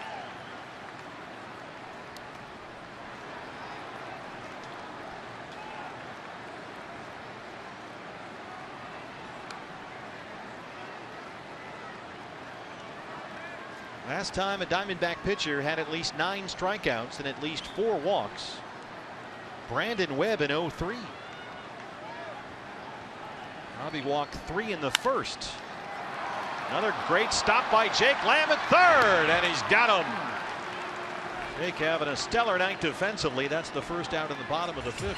That's the luxury you have down there at third base that you don't have at the middle infield position. Just knock it down, find the ball quickly, and recover. You've got a lot more time than you realize. They get Kendrick by a step and a half over there at first base. Nice play. 5 in a row set down by Robbie Ray. Here's Kike Hernandez, the center fielder, who's 0 for 2. Dodgers' only hit so far, Corey Seager's RBI double in the first.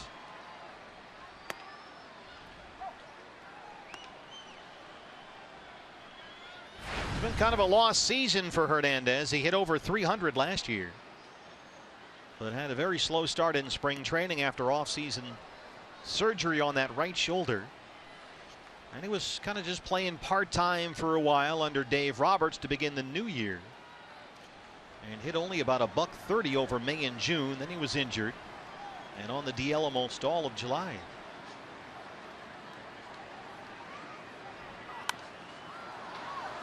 And right now he's hitting only 192. Yeah, his struggles kind of reached what we figured was the bottom of the barrel earlier this season. You can see the hair that he had coming out of spring training. Flowing golden locks for Kike Hernandez. Had a rough night against the D-backs and came back the next day with his head shaved. He's got that personality. 80 pitches for Robbie, 49 strikes. Hernandez went to school at an American military academy in Puerto Rico. He's fluent in English and Spanish, but he likes to have some fun. So 1 year in the minor leagues, he pretended to his manager that he couldn't speak English. He introduced himself and said, Enrique, English no good. And so for weeks, the poor minor league manager brought an interpreter with him everywhere just to talk to Kike, who spoke perfect English, and the whole clubhouse was in on the gag. And that went for a while. Eventually, though, he had to come clean.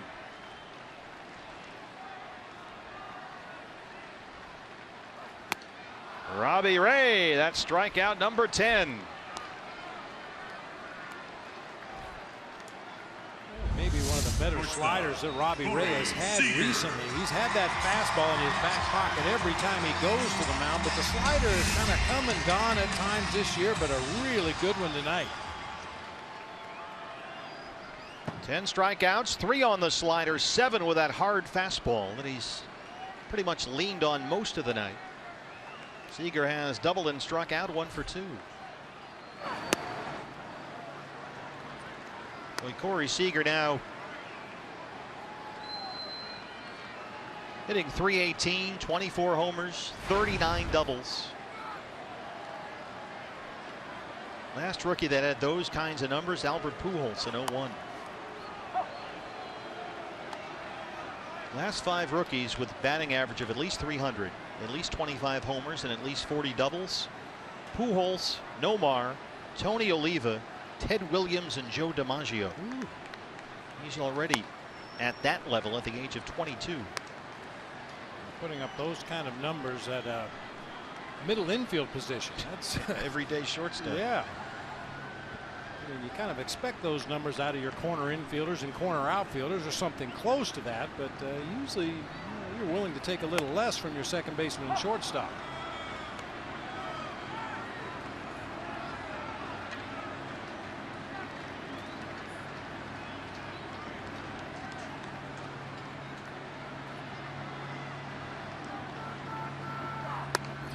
Called strike 3, rings him up with a fastball. 11 strikeouts for Robbie Ray through 5 innings, but the D-backs trail it 2-1.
field.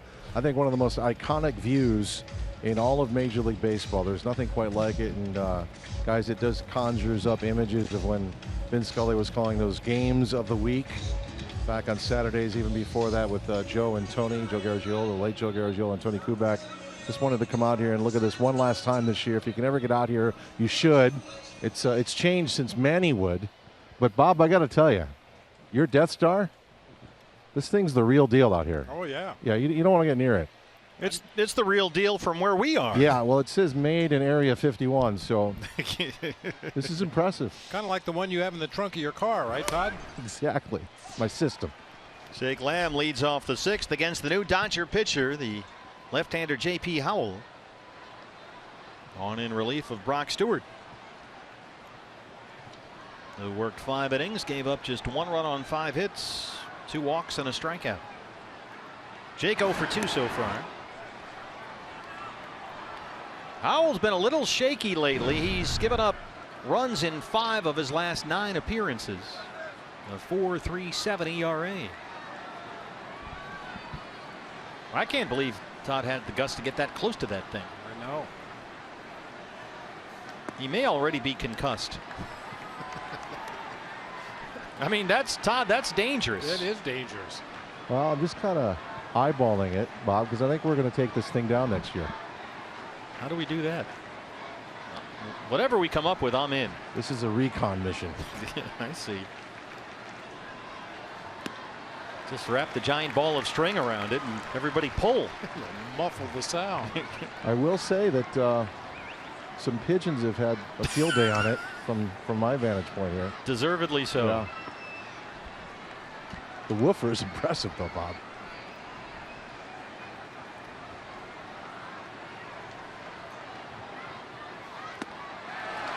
Jake Lamb strikes out against the lefty Howell to open up the 6th. I will say real quick, and I'll get out of your way, guys. If you talk about Diamondbacks fans that travel around and watch this team and some of the really cool ballparks around the country, I think sometimes we forget the great history here at Dodger Stadium. And when we show up in the middle of the afternoon and we have that walk-in from center field, there is nothing quite like looking up to the stands behind home plate, the Dodger sign, the press box. It's definitely worth the effort if you can make it. Yeah, the yellow seats, it takes you back to some of those great Dodger-Yankee World Series. Dodgers Oakland in '74 here. As J.P. Howell exits the ball game, pitching change for Los Angeles. We'll take a break. D-backs trail at 2-1. Number 67, Lewis Coleman.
The 2-1, however. And with September rosters expanded, Dave Roberts making full use of that bullpen. Here's the right-hander Lewis Coleman. He pitched 2/3 of an inning on Monday night, his 53rd appearance of the year, and he'll work to Yasmani Tomas, who has walked and singled.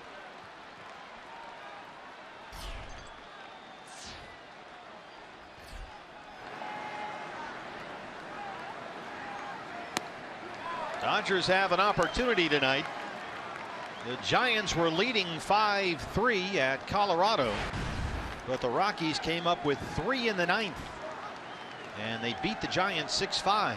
So the Dodgers, if they win this one, will be 5 games up atop the National League West. Bruce Bochy used 9 pitchers. Christian Adames doubled to deep right field in the 9th inning, scored 2, and the Rockies won it on a walk-off 6-5. They beat San Francisco. There's Bob Guerin, the bench coach. Dave Roberts behind him, the skipper. 0-2 on Tomas. Yes, he went, says Jeff Nelson. So Howell comes in, strikes out Lamb. Coleman comes in, gets Tomas. The hitter will be the catcher, Chris Herman. And Dave Roberts is going to go to his 3rd pitcher in this inning.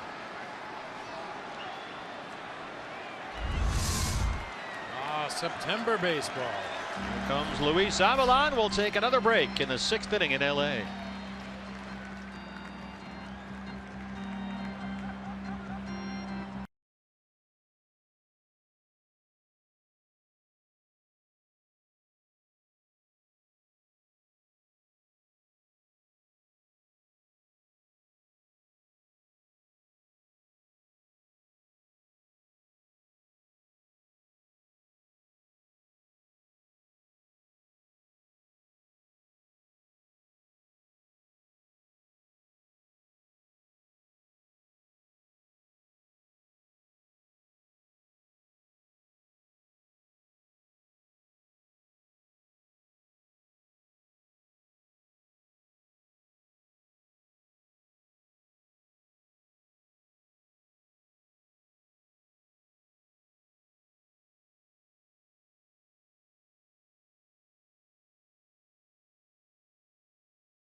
Where the Diamondbacks trail the Dodgers 2-1. Greater coverage of baseball brought to you by T-Mobile. We mentioned that exciting end to the Rocky Giant game at Coors Field. Christian Adames, a pinch hit walk-off 2-run double.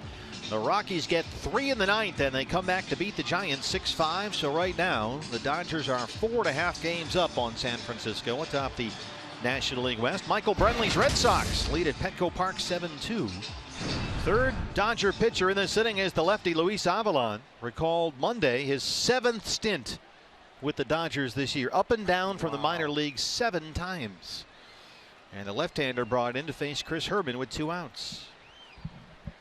And Commissioner Rob Manfred has been talking about pace of play, time of ball game, and maybe limiting the use of relief pitchers. Well, this is a textbook case for some kind of new rule. With expanded September rosters, Dave Roberts taking full advantage. 3 pitchers for 3 batters in the 6th inning.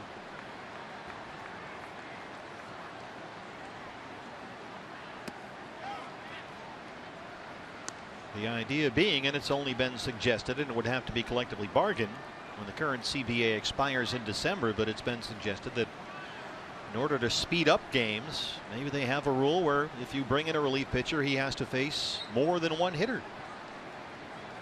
Can't just match up 1 for 1 like Roberts has done here in the 6th. A lot of talk about how to sort of get rid of these types of situations where the game just gets bogged down midway through. It's unlikely that something like this would happen during the regular season, although it does from time to time. But the addition of all those extra bodies down in the bullpen just makes it too easy. Yeah, you're playing the most important month of the season under a completely different set of rules and circumstances than the first 5 months. And Chavez is warming up down there. And the parade apparently will continue. Although you have a lefty on deck in Socrates Brito batting behind Herman. Well, they might stretch Avalon out to 2 hitters. Oh, they'll probably need a week off after this. Oh, that one got Chris Herman. In his first game back from that right hamstring strain, suffered in early July, hasn't played in, well, a long time, since July 16th. Back from a minor league rehab, and that hurt. Here comes Ken Crenshaw. That one really got Chris.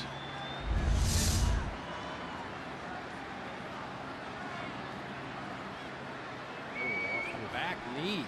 Man. Hit him right in the kneecap.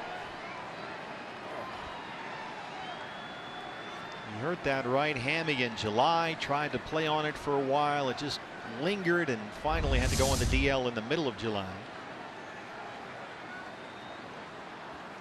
So back for the first time tonight in nearly 2 months. He did play 7 games at Reno on a rehab assignment. But it's taken a while to walk that one off. And if you watched it, you understand why. Yeah, you wonder how he could complete this at bat and run down the first baseline and then take his position defensively in the bottom half of the inning. Took that right off the left knee. He wants to keep going with a full count, 3-2.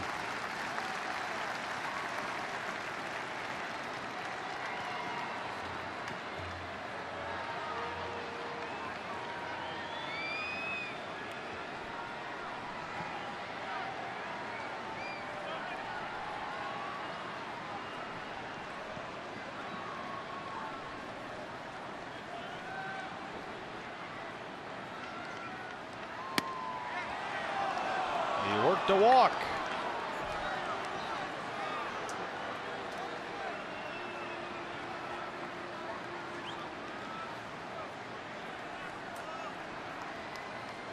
In a 1-run game, granted there are 2 outs in the inning. If there was nobody out or 1 out, I think you'd probably see a pinch runner right here. Instead, we'll see a pinch hitter for the left-hand batting Brito. As now Chip Hale starts to use that roster expansion depth. It's Mitch Haniger. Sent back to AAA Reno August 26th. Recall now that the Aces season is over. 237 with 6 RBIs in 10 games. And Dave Roberts going to match up as well. He's had a right-hander ready. And he will take the baseball and go to his 4th pitcher in this 6th inning. Hey, it's September, everybody. Back after this.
Sixth inning, Dave Roberts, in a span of 4 batters, will go to his bullpen.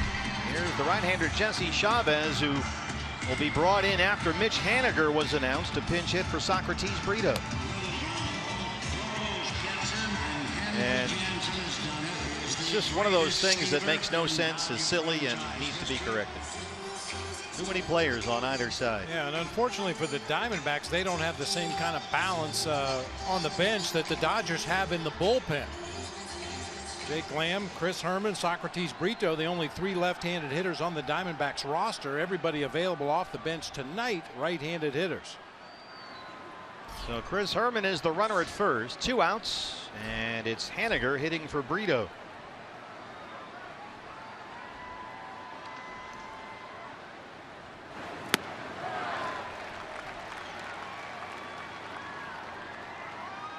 Mitch hit safely in each of his first 4 major league games. He got off to a great start. Made his big league debut August 16th. Had a double and a triple. He knocked in 3 against the Mets at Chase Field.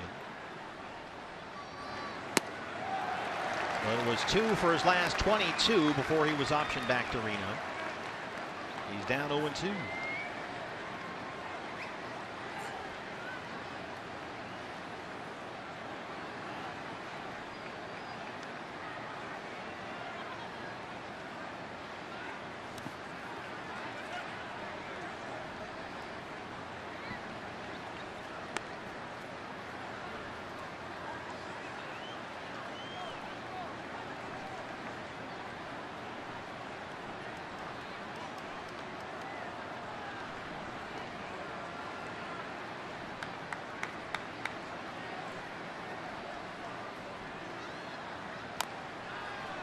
It's a tapper that stays fair. Chavez is on it. And he throws it to Seguin, who makes a nice play to get the force on Haniger. And that ends along top of the 6th. D-backs trailing 2-1.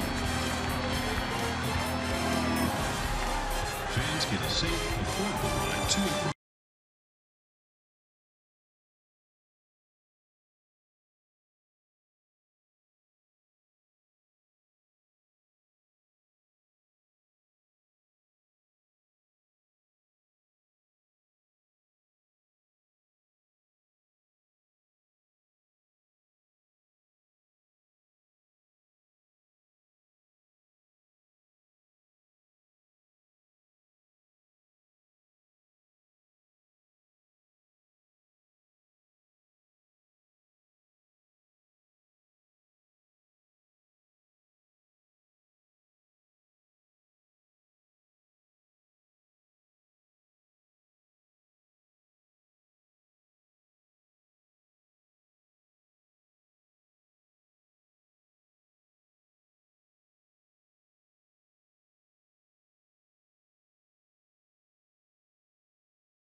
Trail it 2-1. Hey, D-backs fans, you can't go back to the 90s. But Pepsi has the next best thing, so tighten up your fanny pack because Crystal Pepsi is back. It's available in stores now, but only for a very limited time. Robbie Ray has retired the last 7 Dodgers he's faced. He struck out 11 tonight. He's walked 4.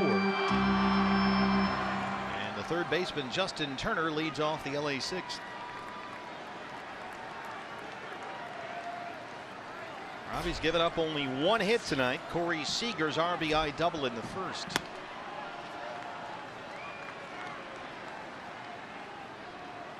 Turner has walked and struck out.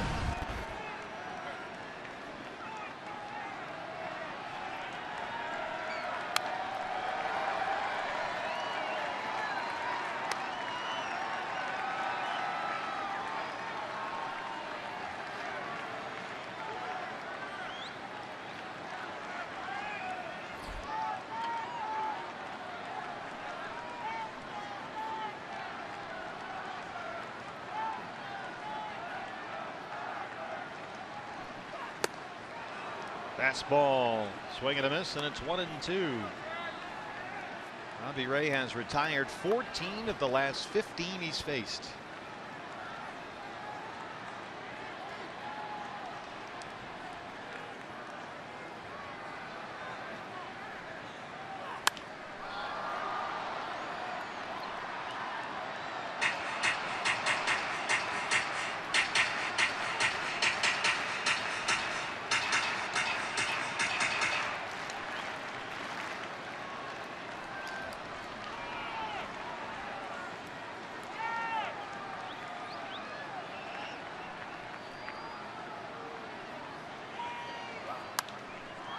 Popped it up first base side for Goldie. And he's got it in fair territory. And it's 8 in a row retired by Robbie Ray. 1 down in the 6th. Right fielder, Yasiel Puig. Here's Puig. Puig drove in a run in the first with a sacrifice fly. And he walked his last time up.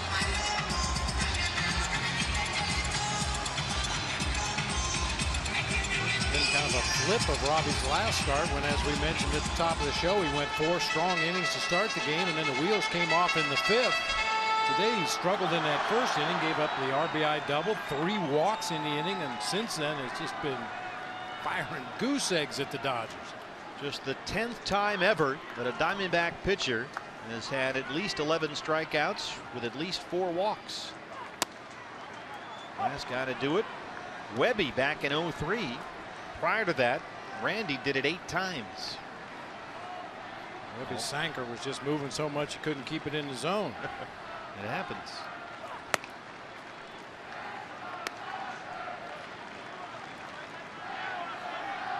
Puig at the end of July banished to AAA Oklahoma City. Looked like his days as a Dodger might be done. They had it with him.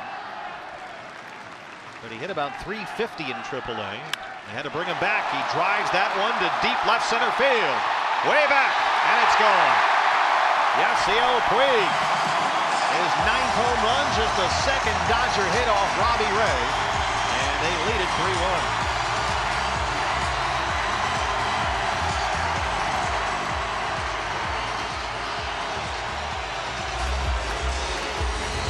Well, problem child or not, they love him in Los Angeles. Looked like he got out in front of that breaking ball just a little bit, hit it out near the end of the bat. That tells you how strong that man is. He just flipped that out of here to left center field. 19th home run given up this year by Robbie Ray. Here's the catcher, Carlos Ruiz.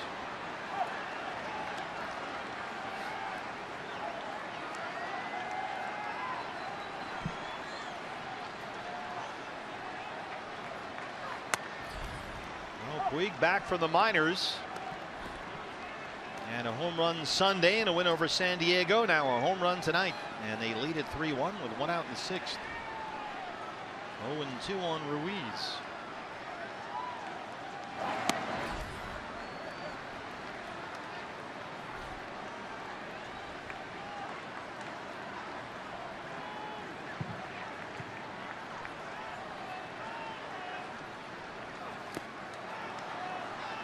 Chris Herman will complete the strikeout, and that'll be 12 for Robbie.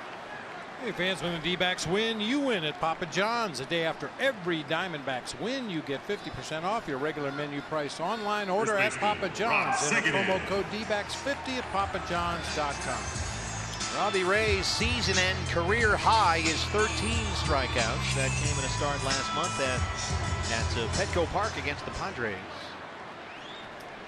12 strikeouts tonight, 8 on the fastball, 4 with that slider. He's hit exactly 100 pitches, 62 strikes. Second and the first baseman lifts that in the air out to Tomas and right. And that ends the 6th inning. But Puig's 9th makes it 3-1 Dodgers.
Off in the 7th inning, he'll hit for Robbie Ray, whose night will end right here.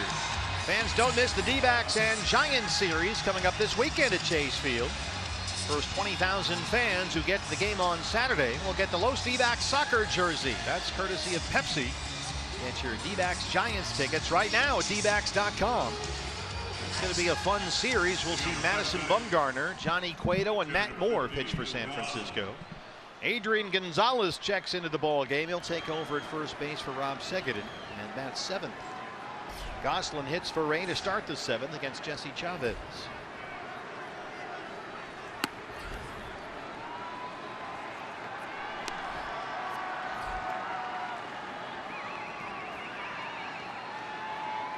Phil batting .278. He's got 2 home runs.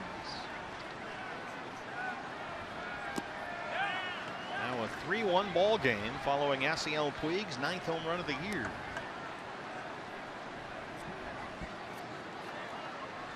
Phil hit into a fielder's choice and scored a run as a pinch hitter in the series opener Monday. Leading the majors in pinch hit at bats and hits. And he's got another one. He dunks it over Gonzalez's head, a leadoff single.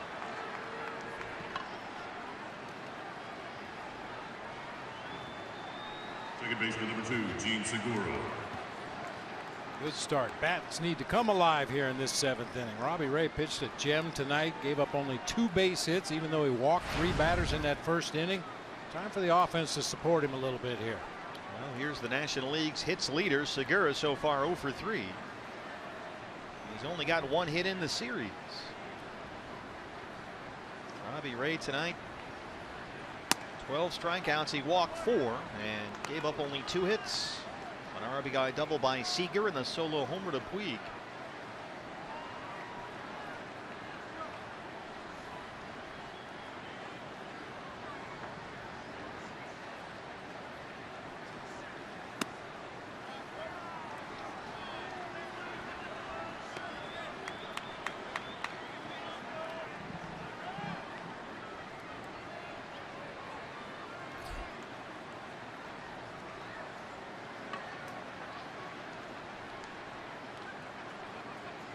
Randall Delgado will start throwing in the Diamondback bullpen after they hit for Ray. That's fouled back. Fields warming up, the right-hander in the LA pen. There's Garvin Olson, the bullpen coach, on the right. And Fields for the Dodgers, the right-hander.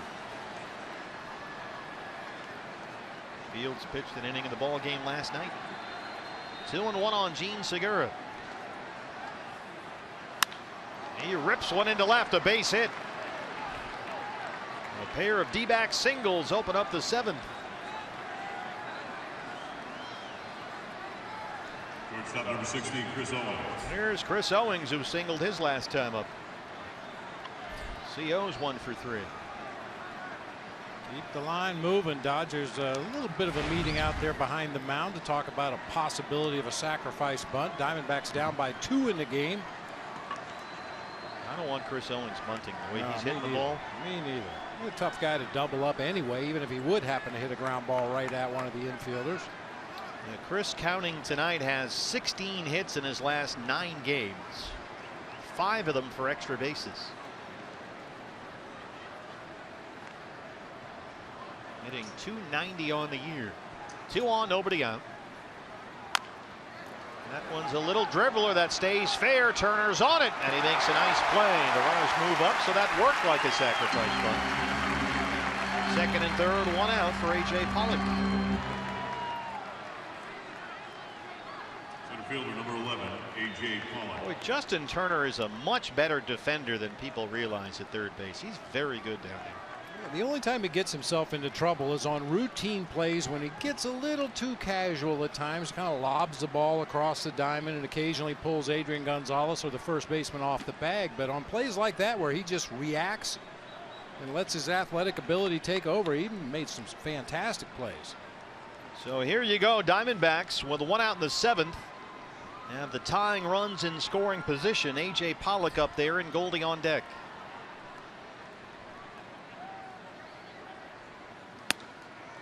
Strike 1. A.J. walked and scored in the first. He's 0 for 2.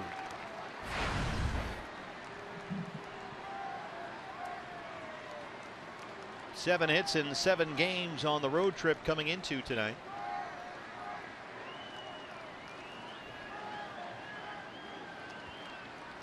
He's got 5 walks on the trip, and he's scored 7 times.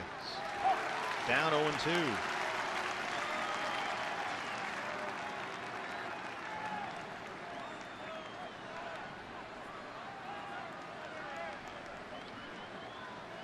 There's Phil Nevin, the Reno Aces manager, on the left there. Now that Reno's season ended on Monday, Nev is here with us.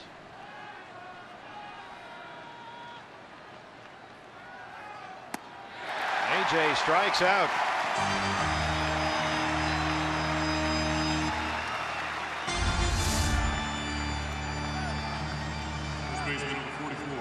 From an off-speed pitch that time. I think AJ's still upset about that called strike. 2. I didn't think it was in the zone.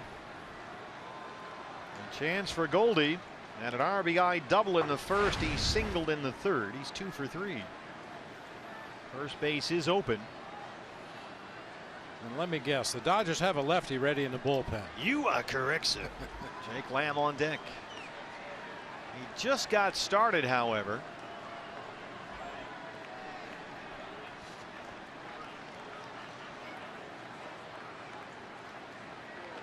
Grant Dayton, the left-hander, he's probably only thrown 3 or 4 warm-up pitches. So here comes Dave Roberts, waiting until the last minute. He'll talk this over. No signal as of yet. Roberts used 4 relievers against 4 batters in the 6th inning.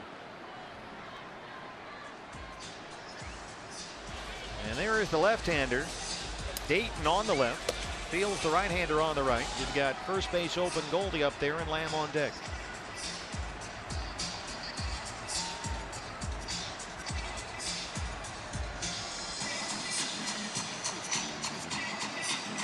You subscribe to the theory that if you're going to issue an intentional walk, you don't want to have the new reliever come in and do that? Yeah. I don't know if there's anything to be said for it statistically over the course of the history of this game, but I don't want my guy coming in from the bullpen and trying to throw strikes down there, taking his 8 warm-up pitches on the mound, trying to throw strikes, and then immediately ask him to throw 4 wide ones. Let the guy who's leaving the game make these 4 pitches.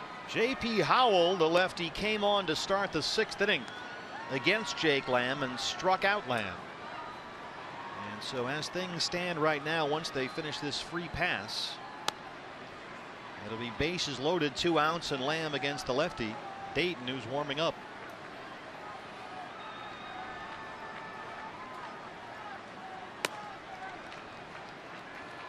So the D-backs have the bases full.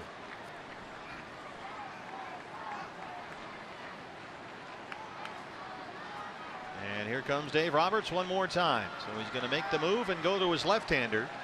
Diamondbacks down 2, bases full, 2 outs in the 7th. We'll take a break from LA.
Seventh inning, they have the bases loaded. Our Chaz Roberts air conditioning and plumbing. Cool plays of the game. Jake Lamb keeping his cool at third. Absolutely. A couple of tough chances. A diving play to his right, knocked it down, threw out the runner. Another one to his left. Nicely done both times. Jake will leave the ball game here. He's recalled for a pinch hitter. And we'll see Ricky Weeks Jr. bases full and 2 outs against the left-hander. The 6th pitcher of the night for Dave Roberts' Dodgers. It's Grant Dayton. You see the numbers on Ricky, 247 and 9 homers. Boy, Dayton has put up some very impressive minor league numbers, both at AA Tulsa and AAA Oklahoma City. 91 strikeouts in 52 innings. And you see his big league numbers, a 1.86 ERA. So Weeks hits for Lamb. So you're going to burn Ricky here, then have to put somebody in at third base. Presumably Brandon Drury. We'll see. Bases full, 2 down. Diamondbacks down 2.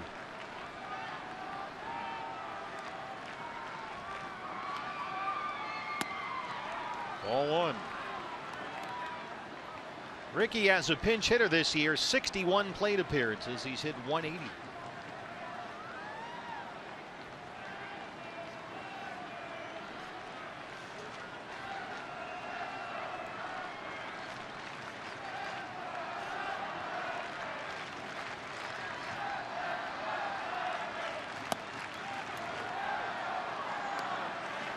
Been a nice matchup for Chip Hill when you can get Ricky in there against the left-hand pitcher.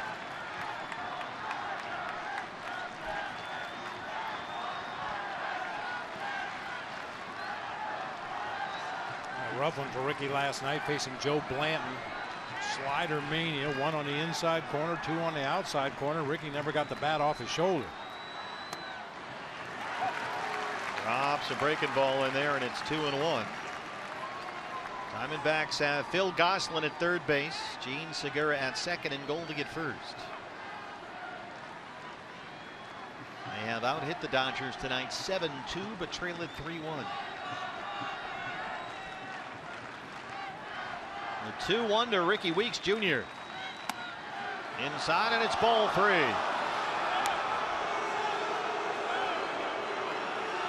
Grant Dayton on the 2-0 pitch to Ricky Weeks took a little bit off his breaking ball and just rolled it up there for a called strike to get back in the count. Now behind again, 3-1. Not sure if he'd be willing to throw that breaking ball again behind in the count. Yes, Manny Tomas on deck.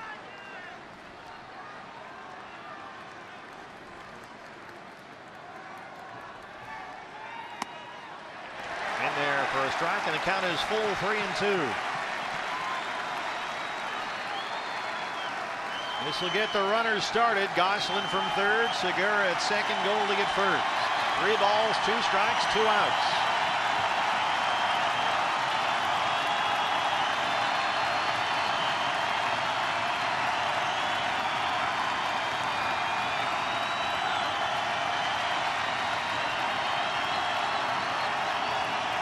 Runners on the move, and Ricky Weeks Jr. fouls it back over the screen. We'll do it one more time.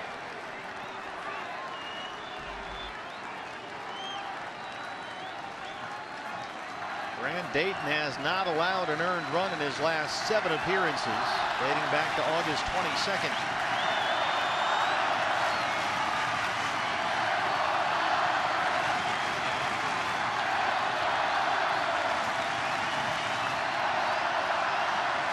One more time on 3-2.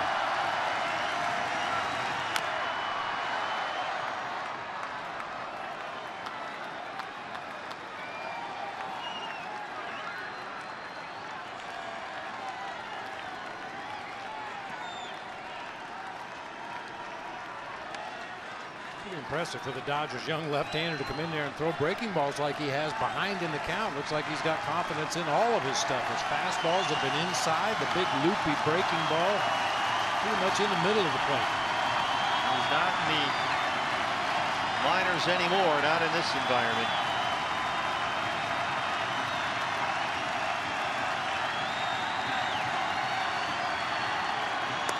Got him.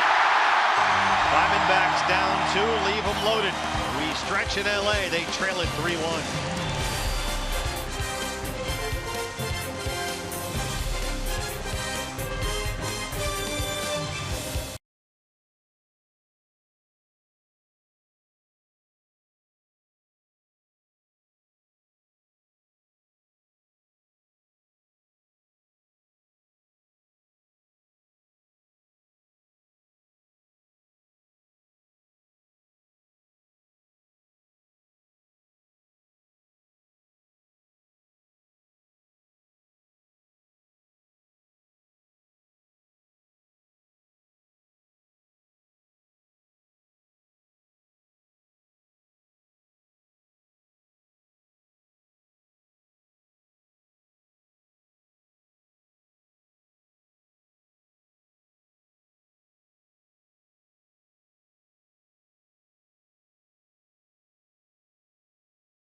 It's presented by Cox. So Rocky first for Robbie Ray. He walked 3.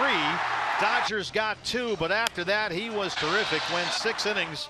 Did walk 4, but he had 12 strikeouts. Yeah, it's really good to see what Robbie is capable of doing when he has that fastball and slider working on a given night, because after that first inning he just mowed down this Dodger lineup. 101 pitches, 63 for strikes. First game in Diamondback history with a pitcher having at least 12 strikeouts, at least 4 walks, but allowing 2 hits or fewer. First time it's ever happened in D-backs history. And now your Arizona Federal Credit Union pitching change brings us Randall Delgado, 65 appearances, already a new career high in a 4.21 ERA. He was outstanding in pitching a scoreless 7th inning here last night. Phil Gosselin takes over at third base, and he'll replace Jake Lamb. Mitch Haniger, the new left fielder, in place of Socrates Brito. Chase Utley will hit for Charlie Culberson to lead off the LA 7th.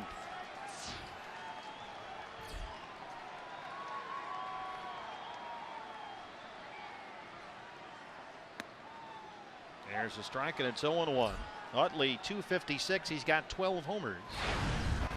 A pair of singles and an RBI in the series. He was 0 for 4 last night.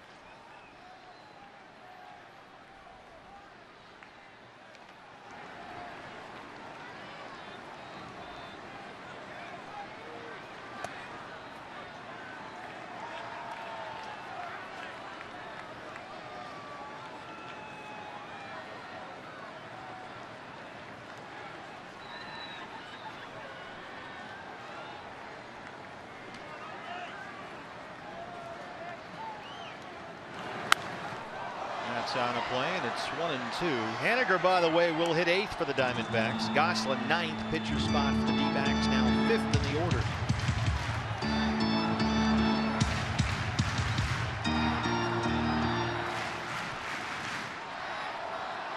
D-backs have the shift on. Gosselin, the third baseman, in the second base spot, right in front of Laz Diaz out there. 2-2 on Chase Utley.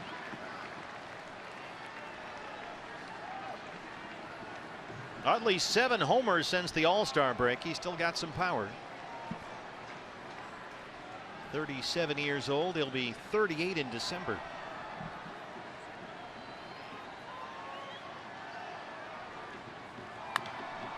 Skies this one. First base side for Goldie on the infield dirt.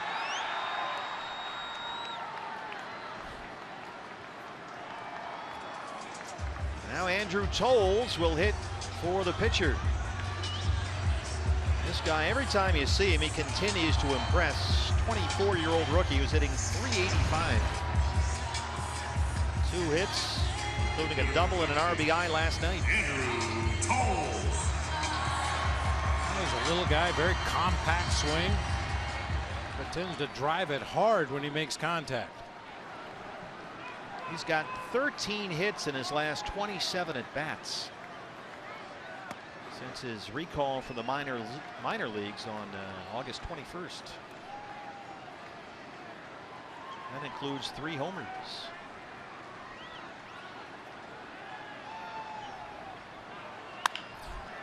Ground ball to first base. Goldschmidt is there, and it's 2 outs.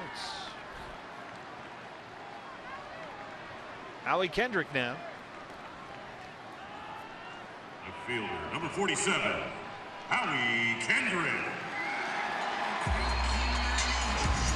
Kendrick walked and scored in the first. He's 0 for 2, struck out, grounded out.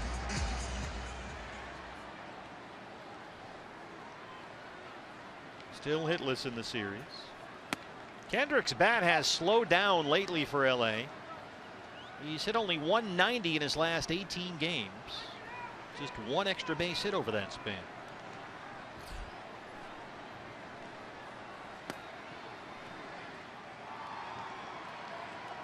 What a weird start for Robbie Ray tonight. As we told you a moment ago, first time in Diamondback history the pitcher has walked at least 12, walked at least 4, struck out at least 12, and given up 2 hits or fewer. A 2-hopper to shortstop for Chris Owings. Another outstanding inning from Randall Delgado, who sends us to the 8th in LA. D-backs are down 3-1.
Steve Berthune, Bob Brenly, and Todd Walsh with you. D-backs trail the Dodgers 3-1. Fans celebrate Hispanic Heritage Day coming up Saturday at Chase Field. It's presented by Bud Light. You'll enjoy a pregame APS Street Festival before the game against the Giants with authentic carne asada food, live music, mariachi, and a whole lot more. Plus the first 20,000 fans get a Los D-backs soccer jersey. That's courtesy of Pepsi. For tickets, visit dbacks.com. We'll see you at the ball game coming up on Saturday. Well, the 7th pitcher of the evening for Los Angeles is the hard-throwing right-hander Pedro Baez, who worked 1 inning in the ball game last night. Pitched the 7th, gave up 1 hit, a double to Wellington Castillo. Yasmani Tomas, Chris Herman, and Mitch Haniger due up for the D-backs in the 8th inning. 6, 7, and 8. Chase Utley stays in the ball game. He'll take over at second base. Tomas has walked, singled, and struck out.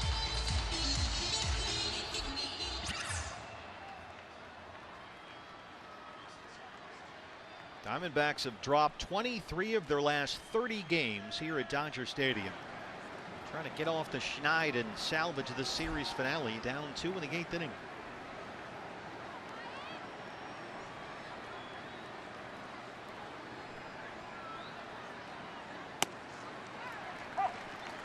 Takes a first pitch breaking ball, and it's 0-1. Need a base runner. Get that tying run to the plate.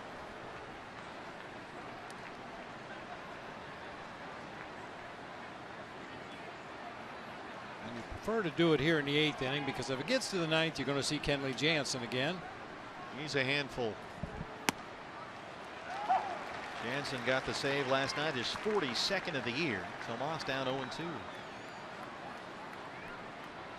I got a good feeling about Herman against Baez. I like the Hermanator.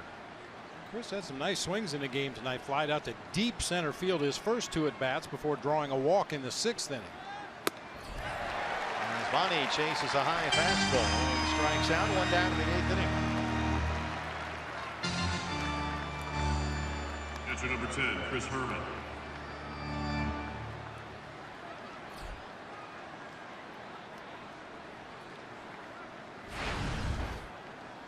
Boy, Robbie Ray had 12 strikeouts, gave up just 2 hits.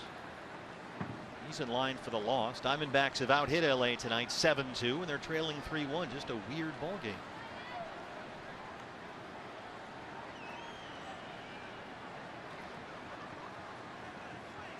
Chris walked his last time up. He's flying out twice to center, 0 for 2. Mitch Haniger on deck.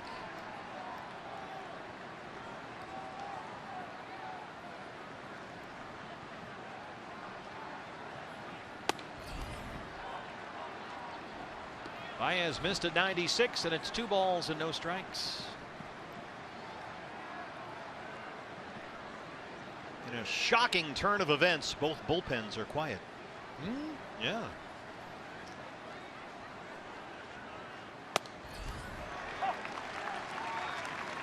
Nary a reliever to be found.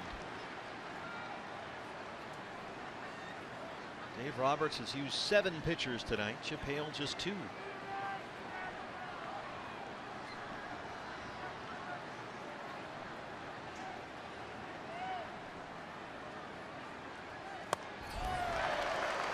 Two and two.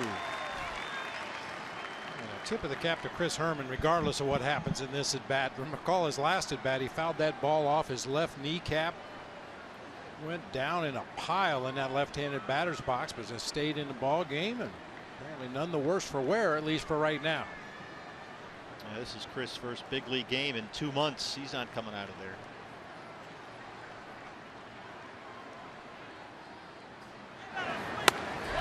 Baez humps it up to 97 and strikes it out.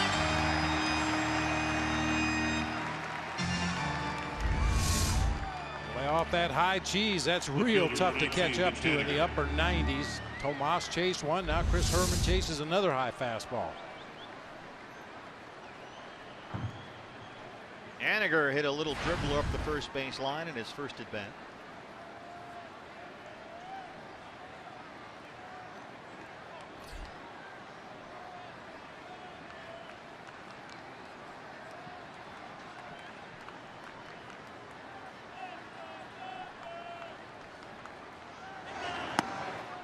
Mitch had a really good year in the minors this year. He played in just under 130 games between Mobile and Reno. Hit .321 with 25 home runs.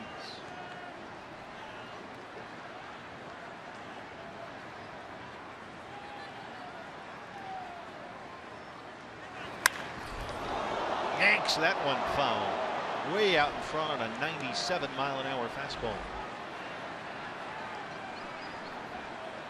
Boy, he jumped on that one. There's his Reno skipper, Phil Nevin, who's here with us.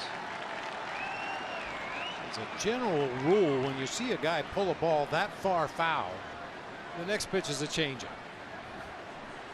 or some kind of an off-speed delivery. Spin himself into the ground.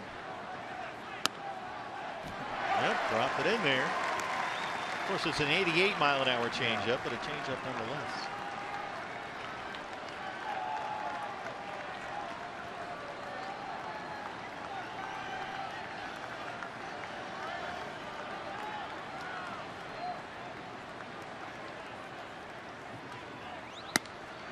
Two and two to Mitch Haniger. Bill Goslin on deck.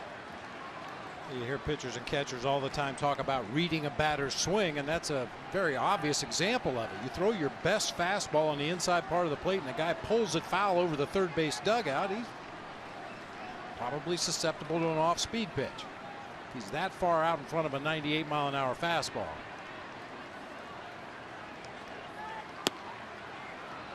Full count, 3-2.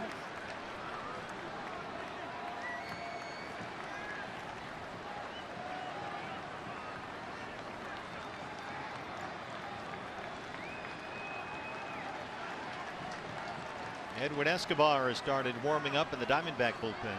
Boy, has he looked good lately.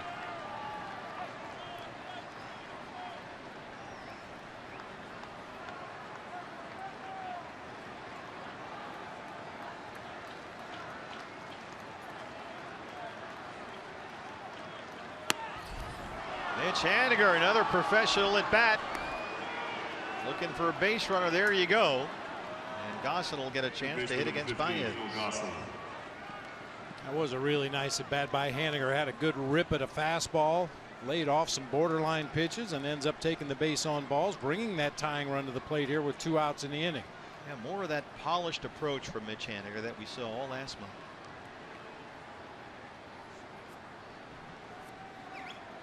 Goslin singled in his first at bat tonight. Boy, he has hit consistently, even when his playing time is inconsistent. Last 25 games, only 5 starts. He's hit .325.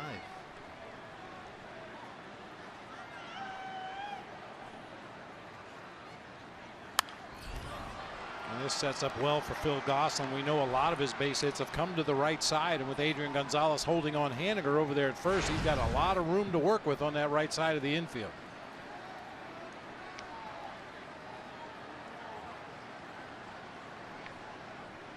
Yeah, if Puig gets it, he might throw it into the second deck.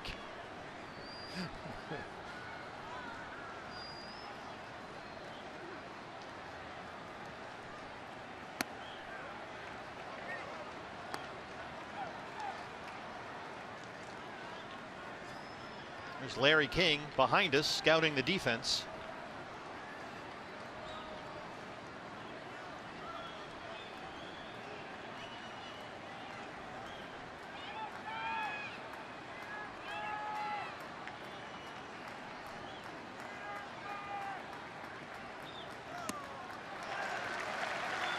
One and two on Phil Gosselin.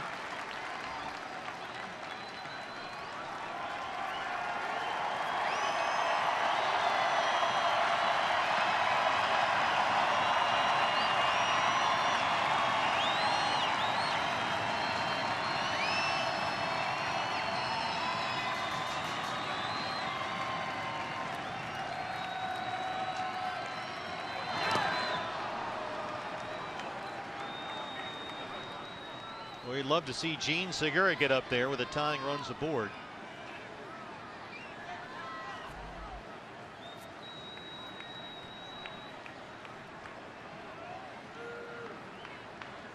Gene singled his last at bat.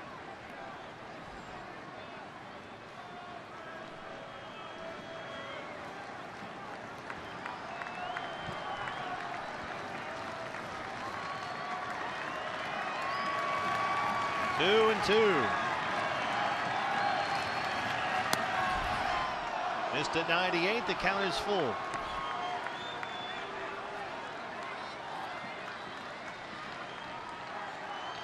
Gonzalez will come off the bag a bit. Haniger at first will be off of the pitch. 3 and 2, 2 outs.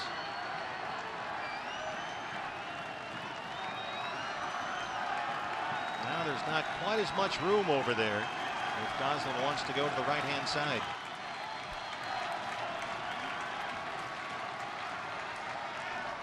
There goes Haniger.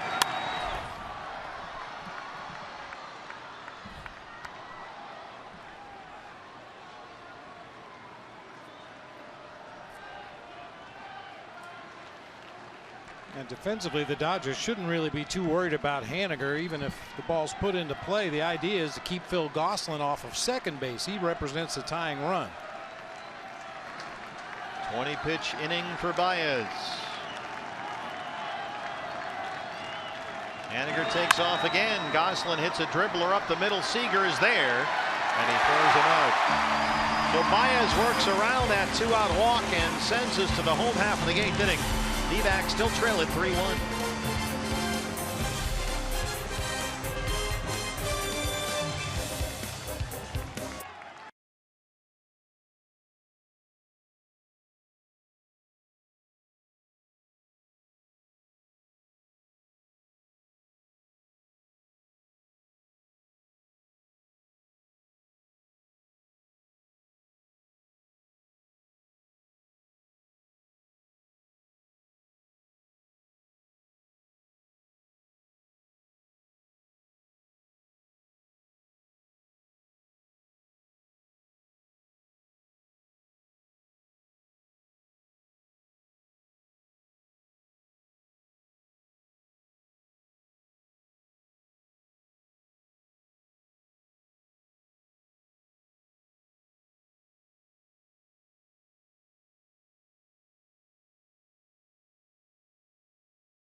Trailing 3-1 in the bottom of the 8th inning.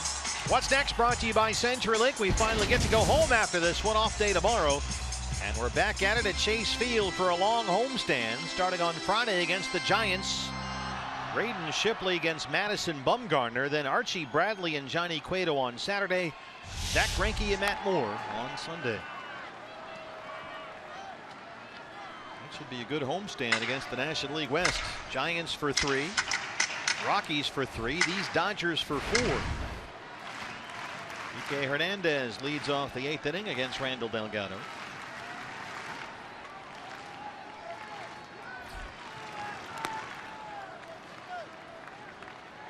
We're talking about these expanded rosters and how things got a little silly and came to a screeching halt in the 6th inning. Nationals used 10 pitchers tonight to beat the Braves 5-4. They did play 11 innings. Matt Lato's got the win in relief. Tough play for Chris Owings. No play, in fact, and Hernandez is aboard. That's just the 3rd hit tonight for Los Angeles.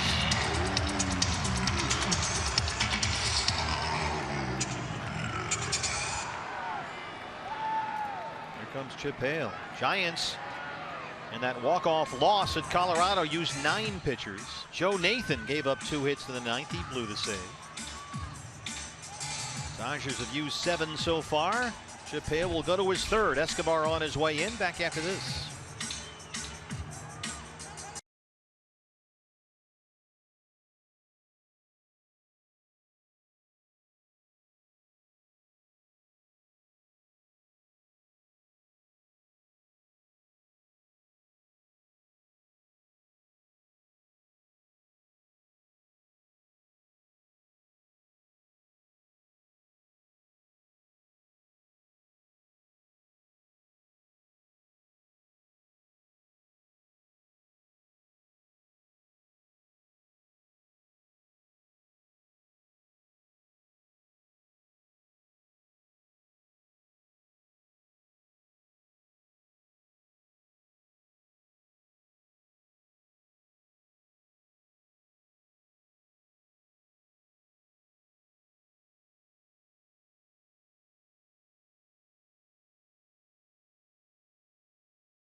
It's 3-1, bottom 8th inning here in LA. Fans follow Diamondbacks baseball live with the MLB.com at Bat app.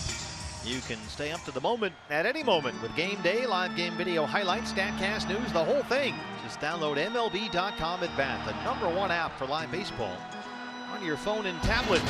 Here's the left-hander Edwin Escobar, who has fit in really well into this relief role late in games, late in the year. He worked 1 2/3 innings last night through 23 pitches. And he's on to face the shortstop, Corey Seager. Had 3 strikeouts last night, 2 very effective relief outings in each series prior to that at San Francisco and Colorado. Seager just squirts one the other way, and it dunks into left field, a base hit. And a couple of singles open up the LA 8th.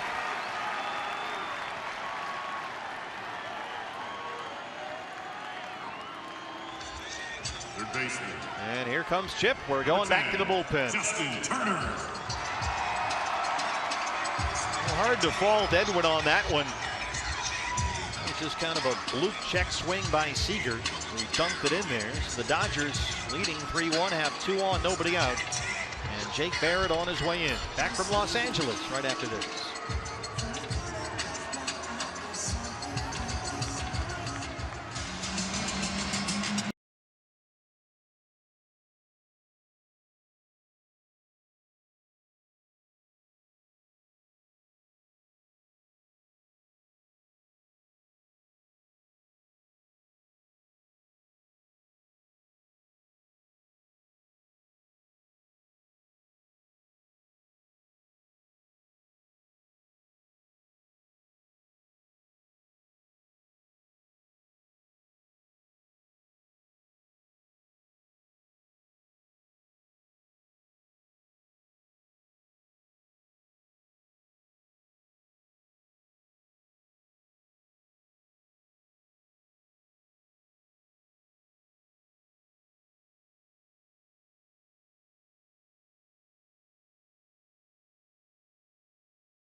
Dodgers have a 2-run lead. They have 2 on and nobody out. For the new pitcher for the D-backs, it's the right-hander Jake Barrett. A 4.03 ERA. This is his 61st appearance. He got a huge double play ball to win the 8th inning last night. And prior to that was very impressive Saturday against the Rockies at Coors Field when he came on to start the 8th inning in that game. And retired the side on 9 pitches. Jake threw only 5 pitches in the ball game last night. He inherits a 2-on, nobody out jam, and the hitter is Justin Turner.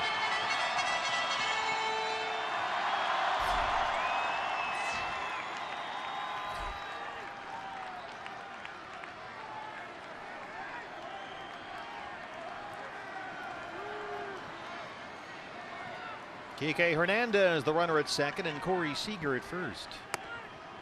Ball 1. Turner walked in the first. He's 0 for 2. 3 hits in the series, a double and a home run.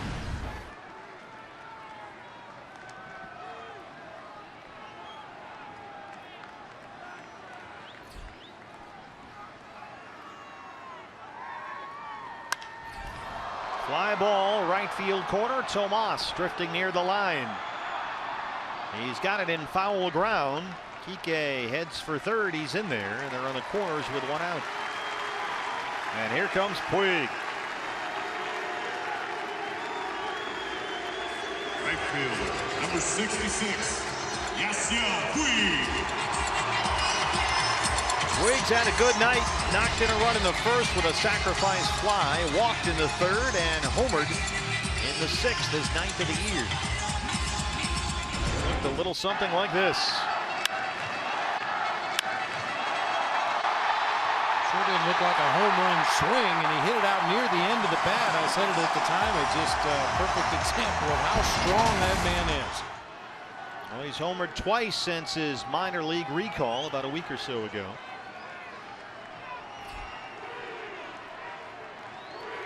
Runners on the corners and 1 out.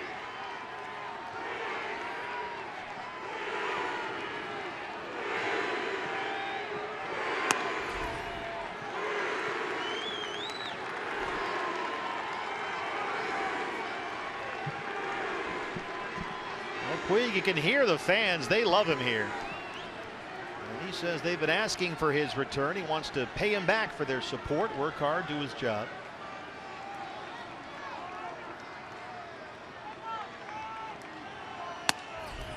There's a strike. He even went as far to say that the Dodgers made the right choice in sending him down to Oklahoma City, because he says he's got to be a better teammate and be better disciplined within the clubhouse. Now, who knows what was going on in there, but clearly the Dodgers had had enough.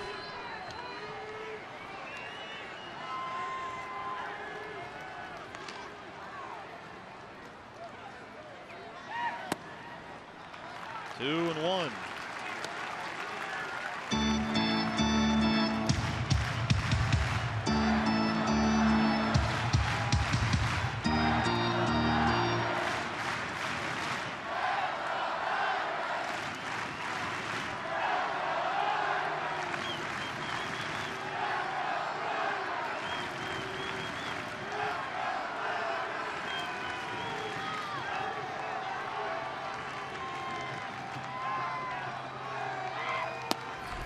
That one almost got behind Chris Herman.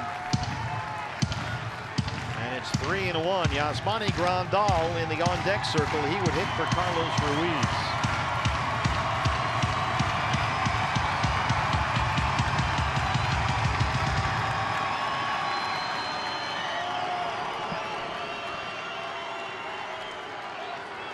Hathaway and Hudson warming up in the Diamondback bullpen. The closer Kenley Jansen is up for LA. Double play ball. CO will take it himself, and Jake Barrett, just like he did last night, ends the 8th inning with a critical double play. He'll send us to the 9th in a 3-1 ball game.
Our Gila River game summary.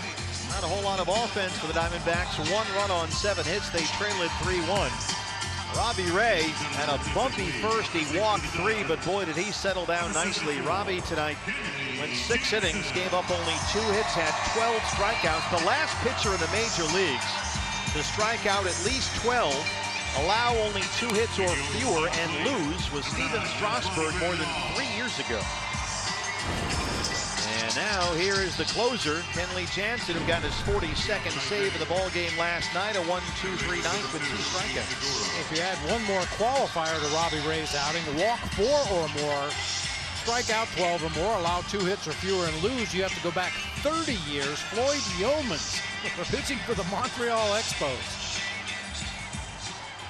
Well, the D-backs have their heavy hitters coming up. Yasmani Grandal replaces Carlos Ruiz behind the plate. Segura, Owings, Pollock 1, 2, and 3 here in the 9th.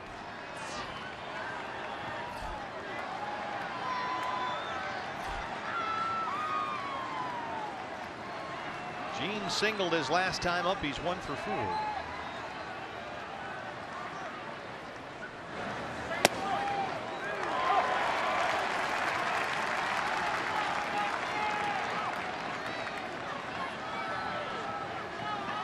Jansen retired the side in the 9th inning last night on only 10 pitches.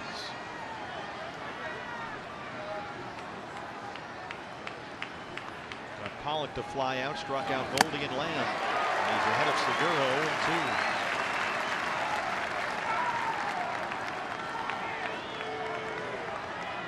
0-2. Gene has 10 hits in 7 games on the road trip.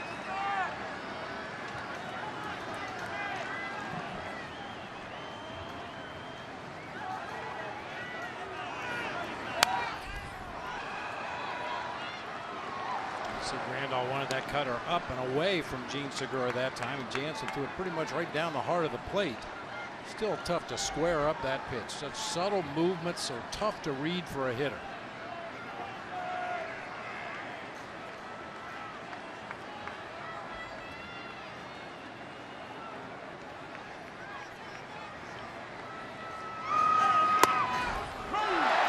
Got the high strike call from Stu Sherwater, up and in. Chappelle, come on.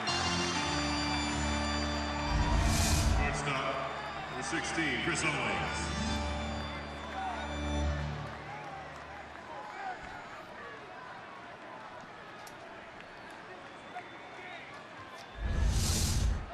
Chris Owings, 1 for 4.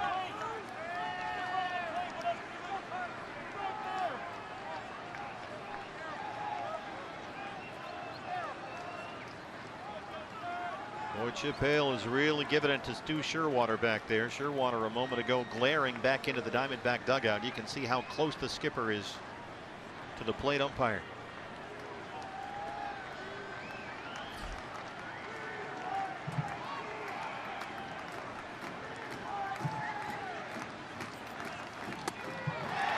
Another high fastball, and it's 0-1. Giants have lost at Colorado. The Rockies walked them off. So if the Dodgers hang on and win this, it'll be their 5th consecutive win, and they'll have a 5-game lead over the Giants atop the National League West. There's a fly ball along the right field line. Yasiel Puig.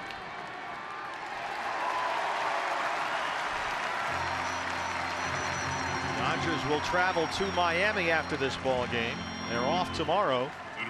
Number 11, they start a long road trip. 3 against the Marlins, 3 at Yankee Stadium, and then 4 at Chase Field against the Diamondbacks coming up next week.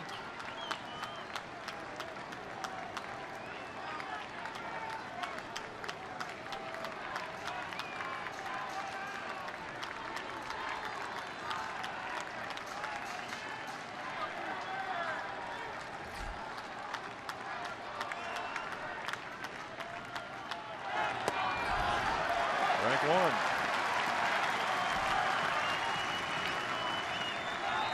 Diamondbacks on the verge of getting swept in 3. Their last series win in this ballpark, June of 2013.